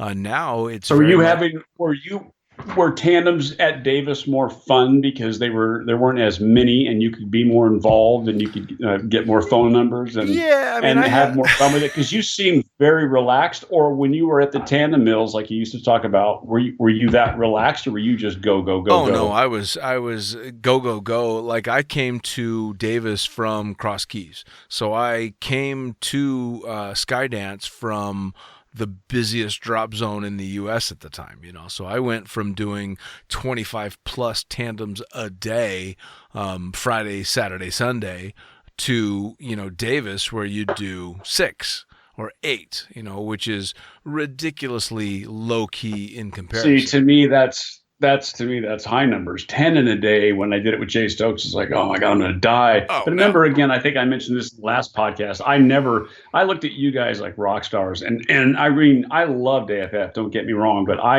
the tandem rating, and it's like everything else. It's like the wingsuit jump. I never tried the boarding or the base jumping. Either somebody told me before I entertained going, or somebody would point out the fact that, why don't you get a little bit better at what you do? Someone would always gently sort of say, you're already going to be in the hospital in how many jumps you got now? And they would divide it by 300 and go, so you're only about 150 jumps away from your next hospital stay. So why don't you stick with what you're doing? You're doing great to camera, and stick with that. So I ended up selling the wingsuit, but the first jump for me was, because I remember being an ass. I think I was talking to Morgan on the phone, and I thought I could do like 8 jumps that first day. I was like going to do the first jump course, and I stayed up all night long, and I was going to pound out 8 jumps and get my solo rating by the evening. And I remember getting in the van after the jump was done and just being overwhelmed. I think the adrenaline hit, but in a bad way. I've only had a couple of experiences where I was overwhelmed with adrenaline. One was a cutaway that I should have cut away and I didn't. It was a spinner at Paris. And it was a simple little T line over. I could not figure it out. It wasn't scaring me, so I wasn't going to cut it away, but I wasn't looking at my altimeter, and I took it way low. In fact, when I finally got on the ground, Dan in Manifest? Dan BC. Super cool guy. Yeah, Dan. Not Dan BC, the other guy. He's like Dan, you on your PA in the airplane. Yeah, Manifest. You got a PA in your airplane yet? No, I don't. You got a PA in your airplane? They won't let me talk. God, that's in your DNA. Yeah. But anyways, so the first jump getting in the van for me was I don't know. This is, again, one of those things that I think I bit off more than I could chew. And then it became just an absolute determination. And I think the every different aspect of the sport, with the exception of being a tandem examiner, which I had no idea, but, base jumping, wingsuit flying, everything I would try, or with the exception of base jump, would try or get involved with having to help someone after their injury or get involved in it. And I had a sense of knowing, no, this is not, I'm going to stay in my lane. I'm having a good time, and I'm breaking enough stuff as it is, and I've only got so many more. Well, and I'm the same way. Put in my closet. I'm the same way. I found my lane, and I really have no need to try and get out of it. And especially with the shit that they're doing nowadays, I'm not going to be, doing this insane, incredible stuff that they're doing. I'm a fan, and I like being a fan. This podcast is kind of my avenue to do something slightly different in the sport. Otherwise, I thoroughly enjoy sitting in the pilot seat, listening to tandems scream as they go out the door, and just kind of watching it all happen. And then when I decide I'm going to go fun jump, do a hop and pop or two, or maybe chase co-pilots around and see. And I think that's where some of these comments that I got about envy is, and I think I mentioned this in the last podcast, but a lot of people look at you as an enigma in the fact that, you go where you want to go, you do what you want to do, you seem to do it well, have fun at it, and then lose interest, like with girls or with whatever you're doing, and off you go with the same smile you have right now, and you're on to the next thing. Like, I was surprised when you said you were going to do base camp again, because I thought there must have been something left unsaid in your head or undone in your mind that you were going to go back. You seemed, I could hear it in your voice when you said, "Oh yeah, I'm going again." But I thought you were going to say, "And now I'm doing this next thing." No, for sure I'm going back. There were a couple of things I didn't do that I wanted to do, and I don't like leaving things undone. It's not. I don't give a fuck what anybody else thinks. Well, I suppose that's not true. I do to a certain degree, but when it comes to accomplishments, it's all about what I feel I've accomplished. And I think most people. I'm not talking about so much accomplishments. I'm talking about, and I'm not trying to pretty you up too much here, but fuck, dude, we're all, most of us are going to stay in California. We've got one or two drop zones we've been to. You've gone from tandem to the cockpit, back to tandem, done some fun jumps. You started a podcast. At first it sounded ridiculous. I think it's become popular. At least I love it.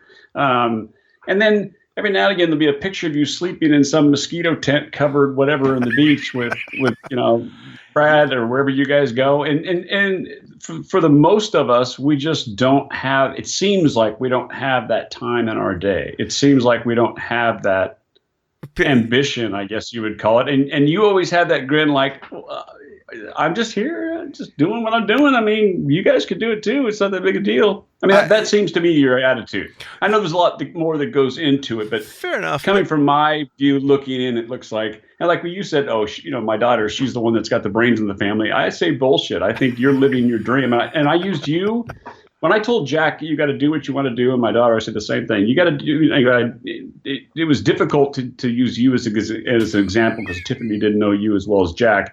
Plus, why the fuck would you use me as an example? Well, if you didn't know, because if you didn't know she was my daughter, I told you the story about the first time Tiffany showed up at the drop zone. Meeker ran into his team room, took his one piece guano suit off, and came out in his underwear to put it back on. He didn't know it was my daughter, right?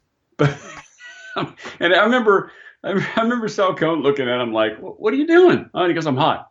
And then he's like, Tiffany walks over, so. That's what you guys jump in? And he's like, yeah, it's really kind of difficult to get on. You got to put one leg in. And I'm thinking, God, Maker, I can't wait to do it. It's my daughter. That's awesome. It's just a natural, some guys have that natural charisma and yeah. Oh, that's awesome. But yeah, so no, I don't think I'm not talking about accomplishments so much as it just seems like you're living the dream and the decision to make those leaps seem to come easy for you. It's does that make sense? Irresponsibility comes very easy to me, yeah. And it is that. See, I don't know if it's irresponsible. It doesn't seem like that. I mean, there's a picture of you standing next to an airplane in front of a C500, Mercedes, and you're thinking that's like some of these comments. Bullshit. He rented all that crap, or those chicks are all rented. He saw one in the magazine, and he just has enough balls to actually figure out how to get her to come hang out with him. He used to be a stripper. Of course, he knows ex-strippers. And I'm like, no, those weren't strippers. None of those girls looked like they were strippers. No. Do you remember standing out in front of the hangar, and we're in this big group, and I think it was a fuel load, and there's a bunch of gals we're all doing tandems with, and one of them was standing next to you, and she's staring at you kind of funny, and she goes, I know you from somewhere. You look really familiar. And I quipped, you ever been to Vegas? You just, laser-eyed me. She goes, yeah, you know what? Like, yeah, did you get married in Vegas? He was probably at your honeymoon. It's funny. No, it's your bachelorette party. I'm finally now at the age where they see the gray whiskers and they don't pay much attention to that story anymore, which is funny. I think it's hilarious. But yeah, no, I honestly, I just kind of go with whatever feels right. And I've been very lucky. I've Forrest Gumped my way through life. It's. Yeah, that's one of the comments. I can't remember because I don't remember who wrote this. Because the way it was worded was hilarious. Oh man, where did I put it? I love that you've taken notes on all this. Mathews, quit trying to be the Forrest Gump. You're talking to the Forrest Gump that finds himself, chases his dreams, seems effortlessly to land in the most unbelievable places. For Christ's sakes, he was a stripper. Stop lying unless it's on video and saying, yeah, I can ski and ride a motorcycle, etc. Bullshit. I saw you almost kill yourself on a motorcycle racing the airplane. I forgot about that part. That's awesome. Yeah, Chris Hackler and I raced the airplane one time, and I don't know whose motorcycle. I think it might have been. No, it wasn't Nick's. It was somebody else's. They had just gotten a crotch rocket, and I was going to race the pack. So I'm on the what do you call it, the taxiway? Yeah. And he guns it, and we're going, and everyone's looking out the window, and I'm just hauling ass, and he lifts off, and he just kind of stays level with the runway, and then he starts to point like the pull signal, and I'm thinking, what? And he's pointing at the end of I'm running down the taxiway, and I'm going as fast as pack, which is how fast is that? Oh, you're probably doing if he's 80, 90 miles an hour? Yeah, my hat's off and everything else, and all of a sudden, boom, into the dust, into the dirt, on out. And it stayed upright. That bike stayed upright. I took it to the double wide, hosed it off before I took it back to the owner. I bet you did. Yeah. I have dozens of stories where we did stupid stuff like that. And that's what was a shame was it seemed like the really nasty injuries I seemed to avoid. The only really my moment was the Pat McGowan to me loss was, that and Allison. Those two to me seemed unexplainable. Yeah. Maybe Allison because it was so unexpected, but Pat was absolutely, in my mind, unexplainable. Sure. I couldn't square. See, but that's kind of, we're trailing off on a bit of a sad note, but to be perfectly honest, when it comes to skydiving, they almost always seem to be, wow, I've never seen anything like that before, or this was unusual because, or base jumping especially, and it always seems to be I didn't see this one coming, I didn't expect. And I finally come to the grips with the fact that if and when I lose somebody in either skydiving or base jumping, I'm not going to see it coming. And it's going to be weird. And it's going to be something I don't expect because now with as many years as I've been in the sport, and same with you, as many years as you've been in the sport, the people that we know, if they're still going big, are fucking good.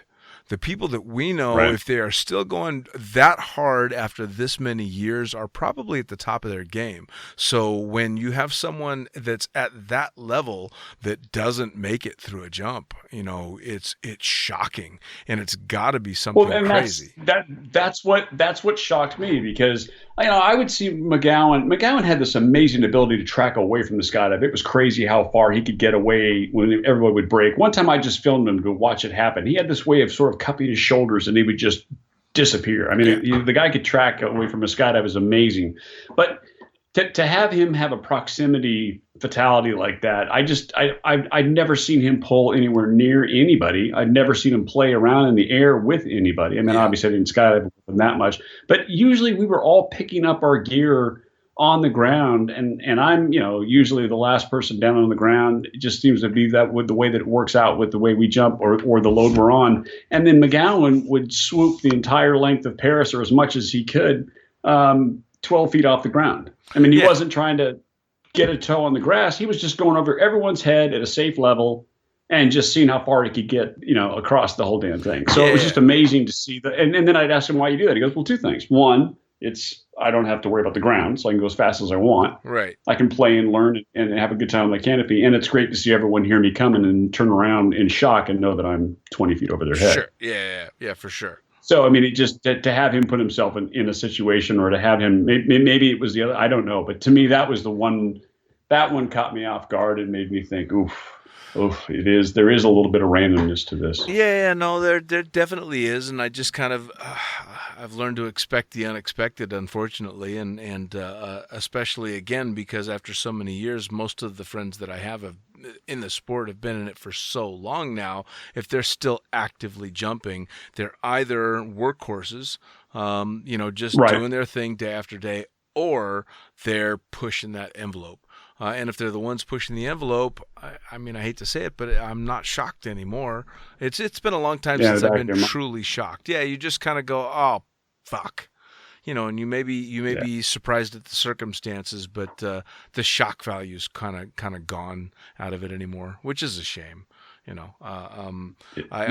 If I could actually have anything back at my time in skydiving, it would be the ability to be shocked and truly saddened, at some of the losses that we've had. But I'm almost numb. Well, and I don't remember who said it, but the Allison thing shook me up, and it was touching because, they gave me a little vial of her ashes, and I spread them over Santa Cruz, and I don't remember who said it, but someone said something like, think of all of the people she touched, the impact she had, and what a wonderful person. And you got to know Nick in a way, not just as a student, but and get to respect him as a climber. You got to see him in a wonderful relationship. You got to see him happy. I mean, they lived in a tent with two dogs. I mean, they were an amazing couple.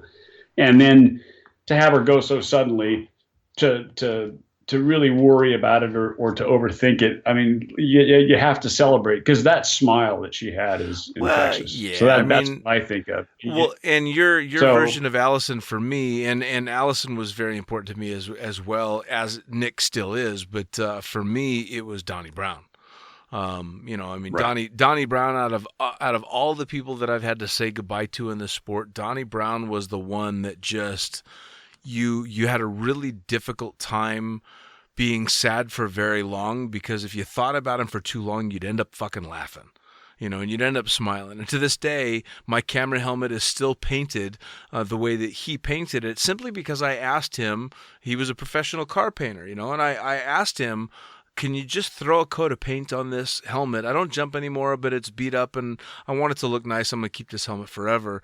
And he kept it forever, and I forgot about it. And then one day he brings it back with this ridiculously, astoundingly beautiful paint job, just because he wanted to. He wanted to do something nice for one of his friends. That was just Donnie in a heartbeat. And it was... his passing was kind of the last real check for me. The reality check was, okay, you're gonna lose people here, and it's you got to kind of look at the brightest side of it. But with Donnie, there were so many facets to that personality that were beyond skydiving. I mean, I drove to Yuba City one time to pick up my son, who was going through a difficult breakup with a girlfriend, and he was a teenager, and it was his first big breakup. And we get to the drop zone, and Donnie's at the double wide, and he's got that infectious smile. He's laughing his ass off, and Jack, almost in tears, asks him, "How do you do it? How are you always happy?" And he gets real serious for a second, and he says, "I'm not always happy." And then he bursts into laughter, and Jack starts laughing, and he says, but not very long. And then Jack just followed him around the rest of the weekend. Donnie spent the time with him and just hung out with him because Jack was down about a girl, and I was able to talk to him a little bit, but I just couldn't. Donnie just had that way of getting Jack in a better mood, and by the end of the weekend, Jack was better. So it wasn't just as a skydiver that he was a kick in the ass. I mean, I've never had a negative experience with Donnie. When I found out that what had happened, I was shocked. But at the same time, I just thought that's a loss. With McGowan, it was what a huge loss to the sport. But with Donnie, that's just a personality. That's just a loss to humanity for sure. I mean, Donnie Brown. I had my one of my favorite memories will always be, and I've got pictures of the whole damn thing when he had to do some impromptu painting and repairs to the wingtip of an airplane that accidentally brushed up against a hard surface. That wasn't the one I was involved in. No, you weren't involved in that. No, okay, that was you. Yeah, but so I had to get him to paint the wingtip of an airplane for me, and in an attempt to try and make sure that everybody was still happy. And he jokingly asked me, or jokingly said something along the lines of, it would be so cool if I could put ghost flames on here, because I've got paint that you won't be able to see it unless you're seeing it from a certain angle. And I'm like, fucking do it, man. Are you kidding me? This is amazing. So to this day out there is a plane owned by someone that drops skydivers that has ghost flames strategically hidden on the left wingtip, courtesy of Donnie Brown. And I've got pictures of him grinning ear to ear, knowing that this is going to be reattached to this plane that I'm going to go fly around the country. And there's a picture. There's a picture of Allison and Allison and Nick's wedding, and we all go back to the hotel, and then Donnie and I find the bar, but no one's there. In the picture, you can't even really see any bottles behind it, and we're both in tears laughing because we both want a beer or a drink or something so bad because we're out of booze or whatever it is. And someone captures the moment because I'm pointing at him like, we're just fucking drunks, and we're laughing our asses off, and then we just both turn at the camera, and I'm smiling that big because Donnie is. Oh, yeah. And that was the way. I mean, we could point at each other and just start laughing, and I don't know why we're laughing, and then we're laughing more, and you have no idea what we're laughing about, and then he can't breathe. Now I can't breathe, and then it just continues until one of us just stops, and then it starts up again. And it's amazing.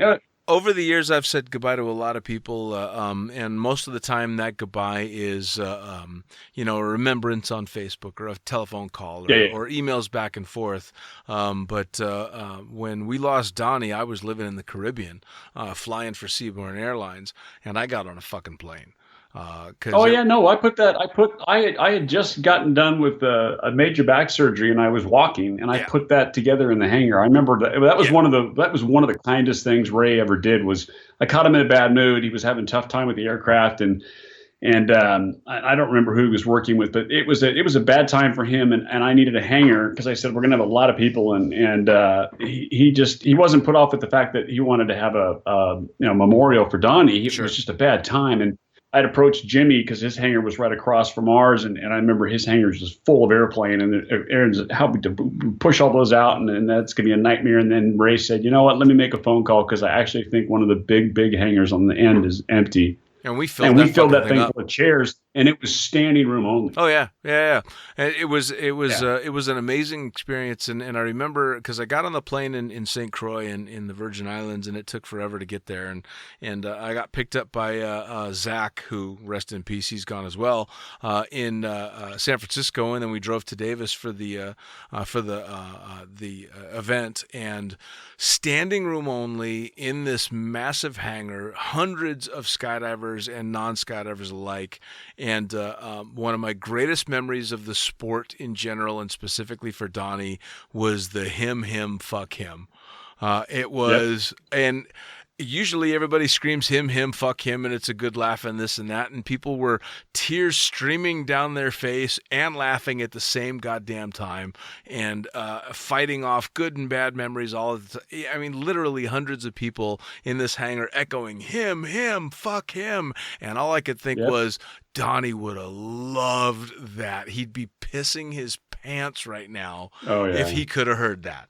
And of course, there were probably 3 or 4 dozen non-skydivers in there that are like, what? What's going on? But also, what do you mean? Fuck there him? was also this mood. There was this mood of celebration because we showed the slideshow and the pictures and everything else. But there was also this kind of a melancholy, because I remember a lot of people being worried about each other because Donnie meant that much to some people. To everybody. And I remember them being honestly concerned, I mean, I pulled Meeker's underwear up over his ass and put him on his feet probably 20 times. I'd never seen Meeker that upset. I didn't know him and Donnie were that close. I just thought Donnie was that close with everybody. Well, and that's the thing too. Is if you were to ask me intimate details about Donnie's personal life, I wouldn't have them for you because we weren't what you would consider a stereotypically super close couple of friends.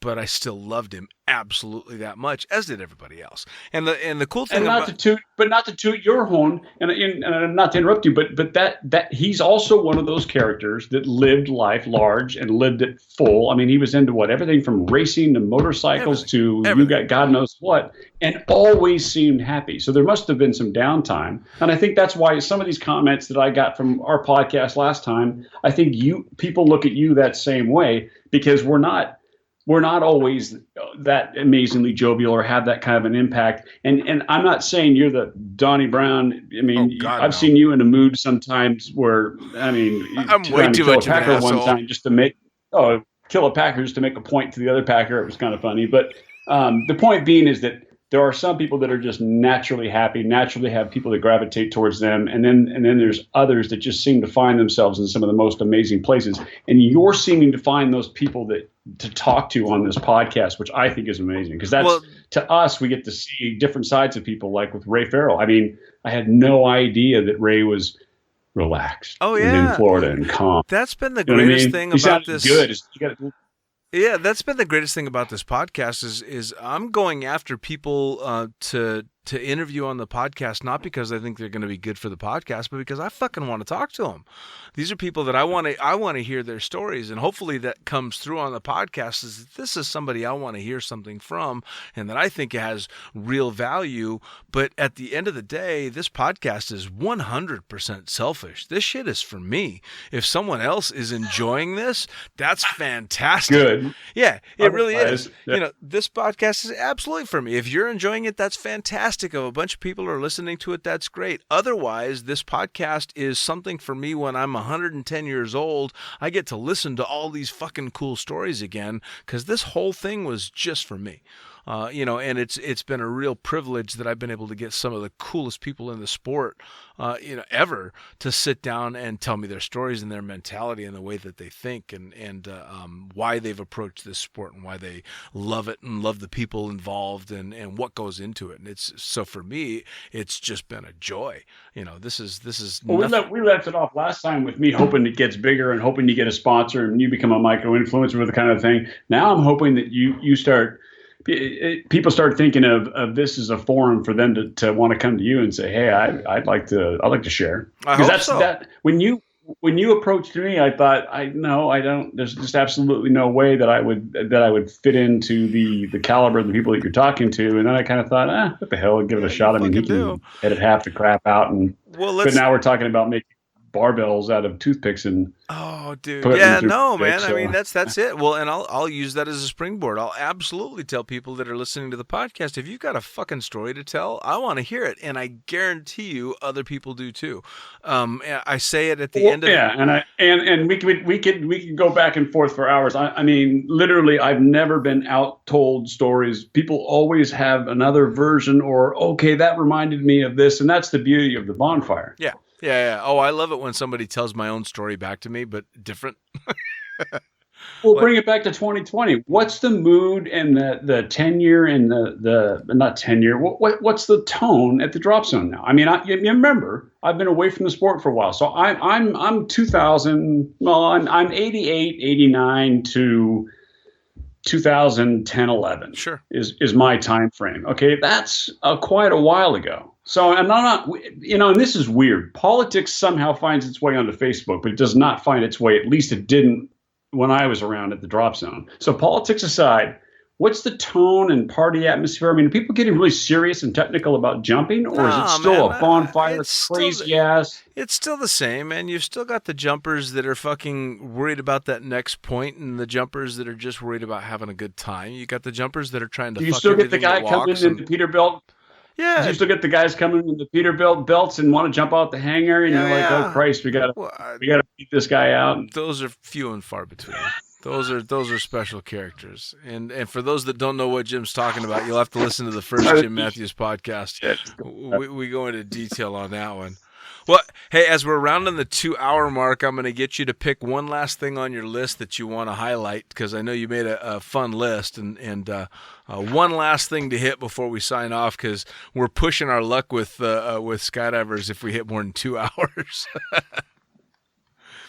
I hear you flipping papers. Okay, well, I'm not. Well, some of these are mundane. I mean, we've got some golf stories, we've got some other stories, but I think you did a good job talking about Billy Sharman and the van incident. That was funny. I've got about 5 or 6 different Billy stories here, but the problem with those are he's married, so we might not want to go there.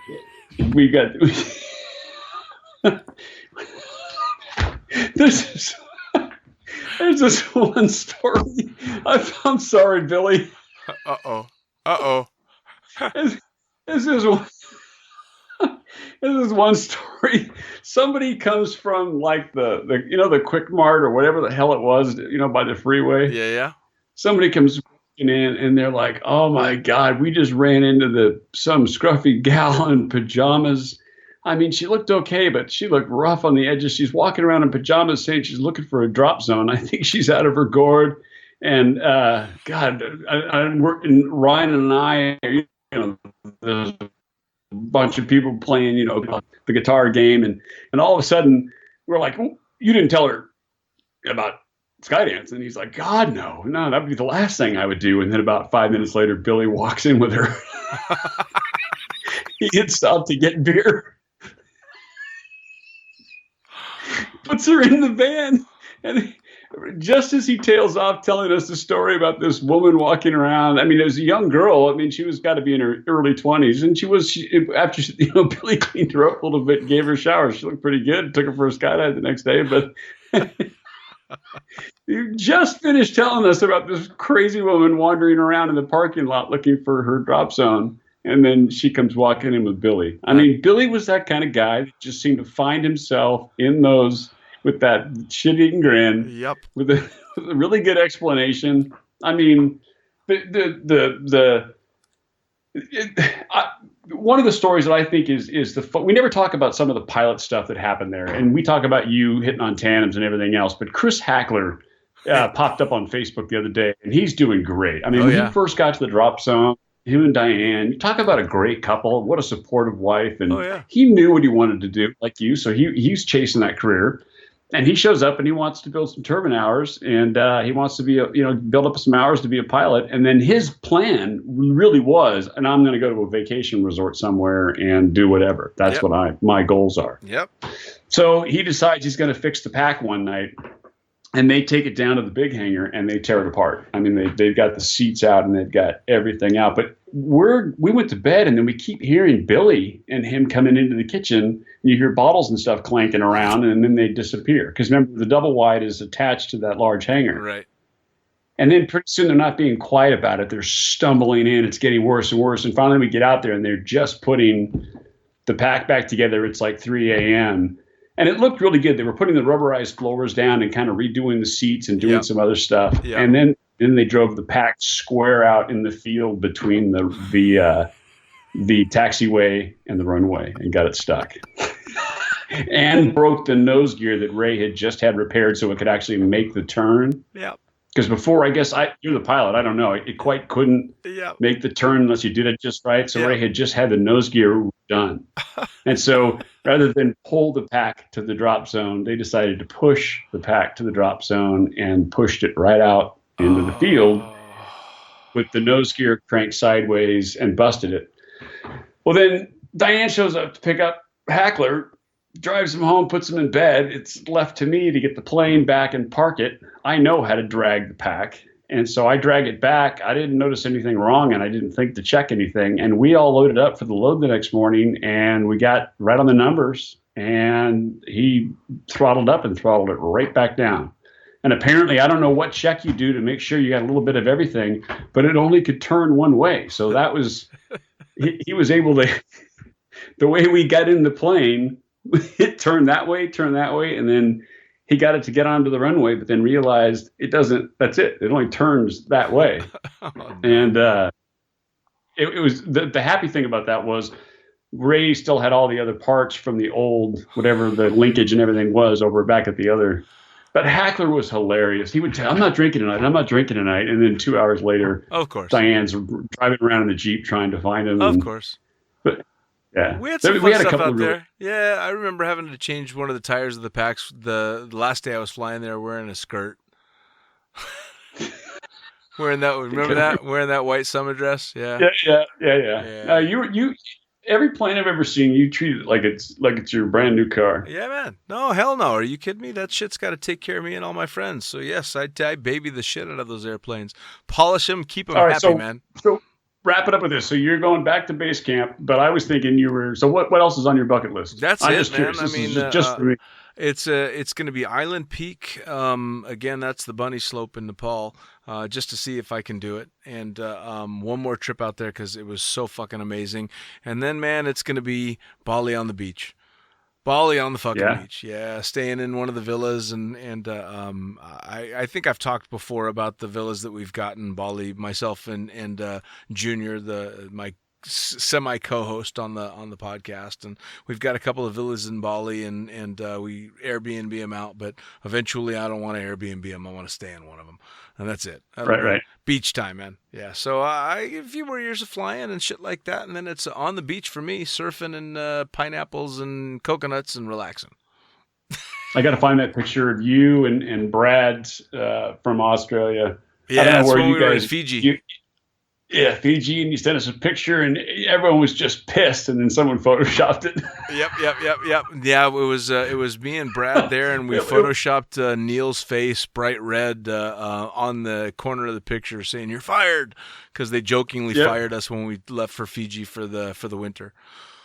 And then someone went ahead and photoshopped it again. Yeah, man. And that got stapled up onto the wall for a while, and that was kind of, this is what they sent us, and this is what they get when they get back. All right, brother. All right, well, Jim, man, thank you so much for taking round number 2, especially the fucking the toothpick penis. Hopefully, we're off my genital area this year, and we can in 2020 we can start talking about some of these other comments. And I think we've got a round 3 in us for sure. I know that you've got quite a few stories. We just may have to draw some of the old crew out and see if we can't get a 3-way conversation going on. It'd be something. Yeah, it would be something, because there's some folks, like you said. I mean, we can't do some of these stories justice if we're not talking to, or at least commenting or getting a reaction from some of the other players involved. Because a lot of these antics I did not do on my own. It always involved someone, egging me on, or we were playing off each other, and the next thing you know, we were. Well, let's see what we can arrange. It was game on. 2020 is going to be a good year, brother. Much love, man. Keep these podcasts coming. I look forward to Mondays. You got it. I really do. Take care, brother. All right. Bye. Take care. All right. Once again, that was another edition of Lunatic Fringe Into the Void, brought to you in association with Blue Skies Magazine, the greatest magazine in the known universe. Head on over to blueskiesmag.com, get those previously published issues. Make sure you've got yourself up to date on all the awesome info they've got going. Get some photos over to them, write an article, have some fun with Blue Skies Magazine. For me, it's thefuckingpilot.net. Head on over there to get links to this podcast as well as both the books that I've written. That's the Blue Skies Mag book and the Accidental Stripper, both of them available in digital and print form. Once again, thanks so much for joining for another episode. We will see you next time around.